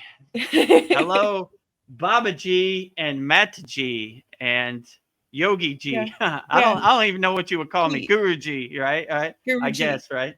My G. G. G. Shiv G. We got Lux G. We got Shiv G. We got Ganesh G. We got all G's here, right? G's all My G. around, right? My G, right? Sergio Santos, he says, it was a pleasure to be here. It's my time to retire for today. Thank you to all. Good night and namaste. Namaste. Namaste to you, Sergio. We're here every what is this, Wednesday, 9 p.m. Eastern Standard Time. We usually do 2-3 hours satsang, and every Sunday, 9 p.m. Eastern Standard Time, we have very profound soul talks live from a Thailand beach, where you could also submit your questions. So helping people as much as possible. Always welcome, Sergio. Yes. Now we have a comment from Shri Nivyas. He says, I have been practicing meditation for the last 3 years without missing a single day. When I got initiated into Shambhava Maha Mudra, I had a wonderful, how do you say that, Vedagurudev? Shambhavi Mudra, right? Thank you. Sadhguru's program, right? Or maybe he was initiated by somebody else. Okay, yeah, go ahead. He says, I had a wonderful experience that I had never, I had a wonderful experience that I'd never experienced. That's amazing. Yeah, Shambhavi Mudra, when done correctly, is very profound. Like focusing your awareness on your eyebrow chakra, your agna, and just existing in that state. What a beautiful thing, Shambhavi Mudra. So, yeah, I recommend everybody to practice that. He says that Shri Nivyas, he says it was an unexplainable, like a butterfly going around in my head. It continued for a few days, but that experience has not returned during my practice. But I still continue. My sleep has improved. That's amazing. Yeah, sometimes you get a glimpse into the higher states of samadhi and these profound states, but if it doesn't come back, just keep doing your inner work, keep practicing, and you'll be surprised. It'll return one day. So don't get discouraged. Put one foot in front of the other. Never give up. But that's a beautiful thing.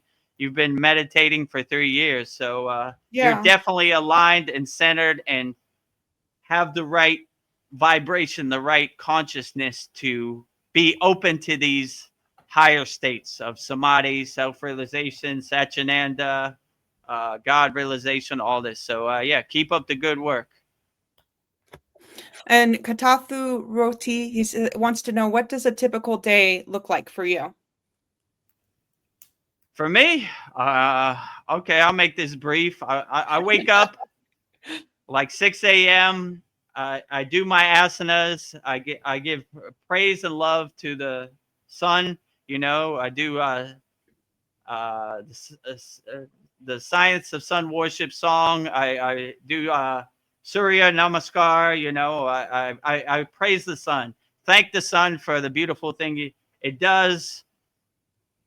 Depending on the day, I try to do all 18 asanas in my series. But if I can't get to all 18, I try to do at least 6. I do my pranayama breath work, 20 minutes. I do my meditation, however long it takes, but let's say another 20 minutes. I do my mantra japa, depending on what deity I'm resonating with, probably another 20 minutes. So roughly, but there's no real time constraint. I just go until I feel in yoga, they say you feel that click, right? Like, okay, that's enough, you know? So I don't really time myself or anything. And yeah, I do morning puja. I give the jyoti, the lamp, to all my deities, which probably takes another hour because I got so many. So all deities, all devis, all kriya yogis, ascended masters, archangels. You know, the list is long. So I say the mantra to each like 3 times each, and then I go through it, and I sing bhajans and songs, you know, to help start my day, like you know, giving wholeheartedly to God, I'll say, you know. So that gives you a rough estimate. And I do it twice at nighttime. I do everything the same except the asanas. I only do the asanas early in the morning. So that's basically what my day looks like. And Yeah. then I go out into the Maya delusional world like everybody else. I take my daughter to school. I pick her up. I go to the grocery store. I get gas in my car. You know, I pay the electric bill. You know, I pay the internet, whatever, what everybody else does. But I just keep a mindful, meditative state throughout my day. So everything becomes a 24-hour meditation. Pay the electric bill, meditation. You know, get gas in my car, meditation. Pick up my daughter from school, meditation. So I try to stay mindful and in a meditative state 24 hours a day. So yeah, that's basically a long story short. That's so if I I've could do it, got anybody could do it. a little question related to that. You said in the Himalayas, a lot of the yogis just like to wear their little whatever you call it, kind of like It's called a Babaji's. dhoti, right? Like a Yeah. sheet, right? So do Yeah. you dress like that, or do you like to like personally? I like to just be in my shorts. I like the way the beads feel on my skin, and if I go outside, I'm absorbing extra sunlight, so I kind of like to do it like that. Or do you do it in how you're dressed there, or what? Yeah, so I practice everything minus the asanas because when you have all these malas and you go into the plow pose, it like Yeah. compresses on your neck and leaves like indention. So I learned the hard way to take off your mala beads when you do asanas. But yeah, basically I dress this same way when I practice Kriya yoga. So yeah, I never been a dhoti guy. Like they would call this like sadik, a traditional sadek attire, right? So I dress more like a sadek than like a swami or a yogi, you know. But my guru got me into wearing all orange like a swami, so I have a lot of orange stuff, and you know, if I want to go that path, so yeah, so I Huh. practice in this, but when I do my asanas, I take off my mala beads because I learned the hard way, especially like when you're in the plow pose or something, you feel it like pushing on your neck, and Yeah, you I'm have some joking. indentions into your skin, you know, yeah. But yeah, so yeah, I basically practice. I wear the same thing to practice Kriya yoga as this, but it's not one size fits all. The best thing when you practice Kriya yoga is to be in a relaxed, comfortable state. So whatever makes you feel comfortable, that is the best way to get into a good meditative state. So just because I wear this doesn't mean everybody else wears it. I feel comfortable with this, but whatever you feel comfortable practicing your sadhana, that's what I would wear. Well, my last comment from YouTube is Katathi Roti. He says, thank you all for helping us. Very grateful. Yeah, thank you. No problem. Katati, right? My Yeah, roti. my roti. Oh, I like the roti I part, do. right? I ate Yeah. I ate millions of rotis in my time. So uh yeah, so my pleasure anytime. You know, like I said, we're here every Wednesday, 9 p.m. Eastern Standard Time, wherever you're at.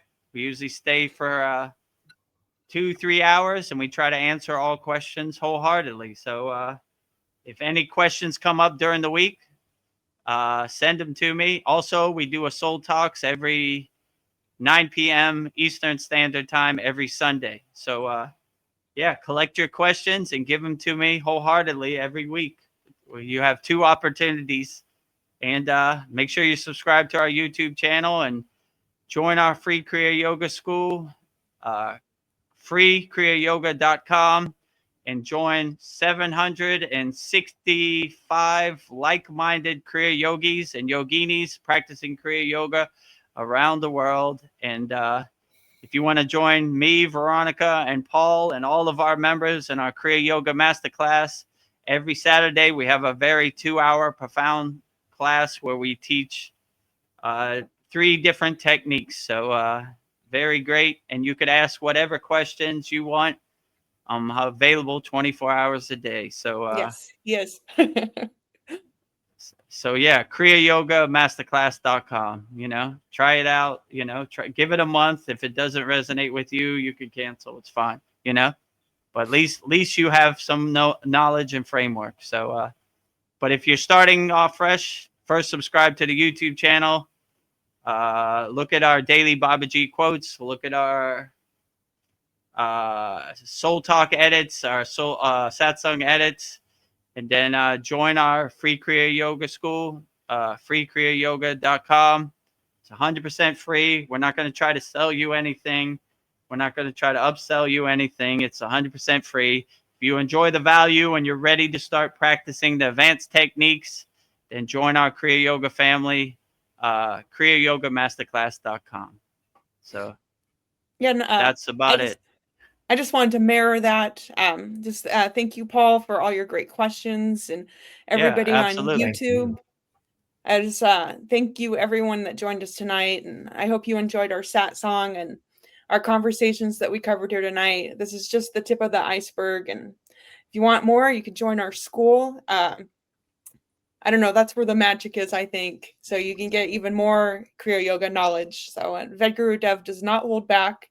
If you want to learn Kriya Yoga, you should join our school. So without waiting years for a mantra or a technique. So Vedagurudev gives away the whole farm. So wholeheartedly. So yes. So if you thank commit you all to our Kriya Yoga Masterclass, I commit to giving you everything wholeheartedly. No guardrails, no laws, or no gatekeeping. Yes. Any Kriya yoga practices. Give wholeheartedly. You'll be surprised. Sometimes overwhelming. Yeah. The floodgates are open for Kriya Yoga. Oh. Yeah, this was wonderful. Thank you. Thank you, everybody. Yeah. Thank you, everybody, for your very profound questions out there. Thank you, Paul. Thank you, Veronica. Thank you, Babaji. Thank you, Mataji. Thank you, all ascended masters, all spirit guides, all light beings. Keep up the good work. You're doing the heavy lifting. You're doing the best job of all.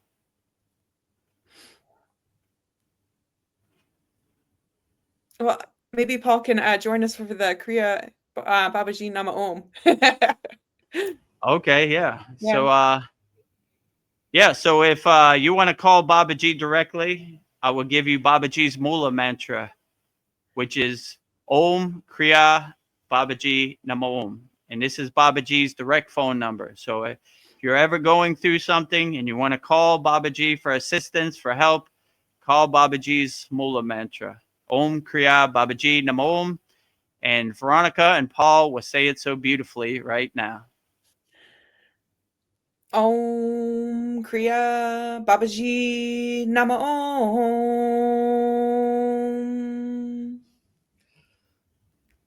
I would like to do Om Shanti.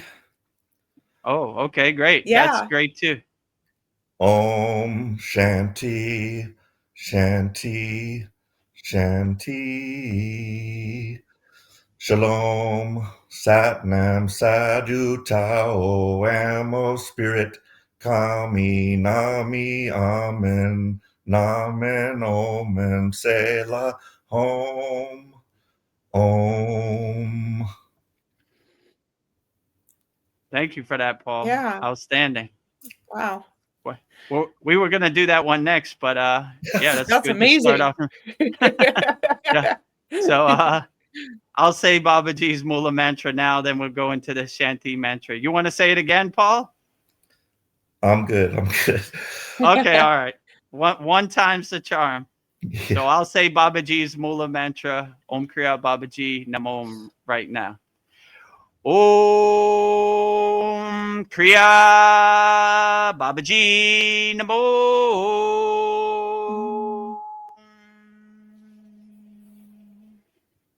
And lastly, we will sing the Shanti Universal Peace Mantra, singing peace and love to all people all around the world. And Veronica will say it so beautifully right now. Om Shanti, Shanti, Shanti, Shalom, Sat Nam Sadhu Tao Em, Spirit, Swami Kami, Amen, Amen, Omen Selah Hom.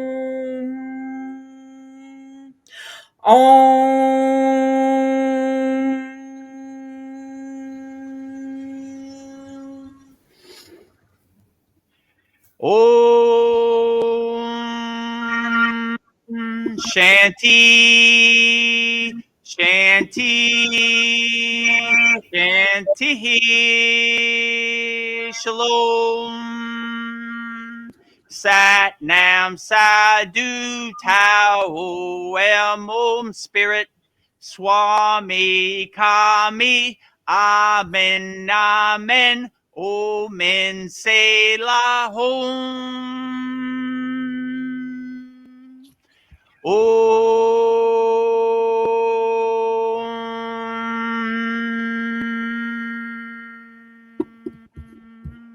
Are you feeling spiritually lost? Like you've tried everything? YouTube videos, online courses, even meditation apps, but still something is missing? Wondering, is this all there is? The world is loud and chaotic, and your soul is overwhelmed, craving inner peace, but you can't find your way back to yourself. This is exactly why I created the Kriya Yoga Masterclass and my proven soul coaching system to help people just like you. This isn't a video you watch and forget. It's a daily spiritual lifeline that brings you back to your soul. So if you're done feeling lost and you're ready to start transforming, then come join us. This is more than a course. This is your lifeline. Go to kriyayogamasterclass.com. Kriya Babaji Namo.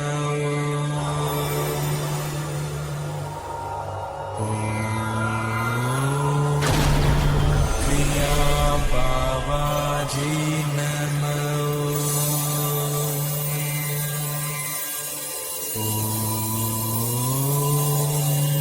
Kriya Babaji Namo.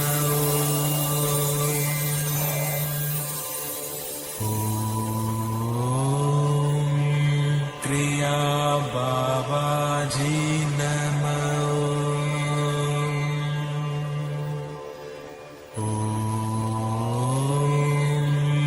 Kriya Babaji Namo.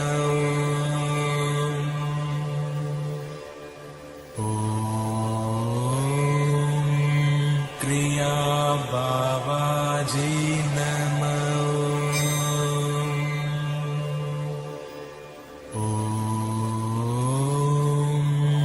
Kriya Babaji Namo.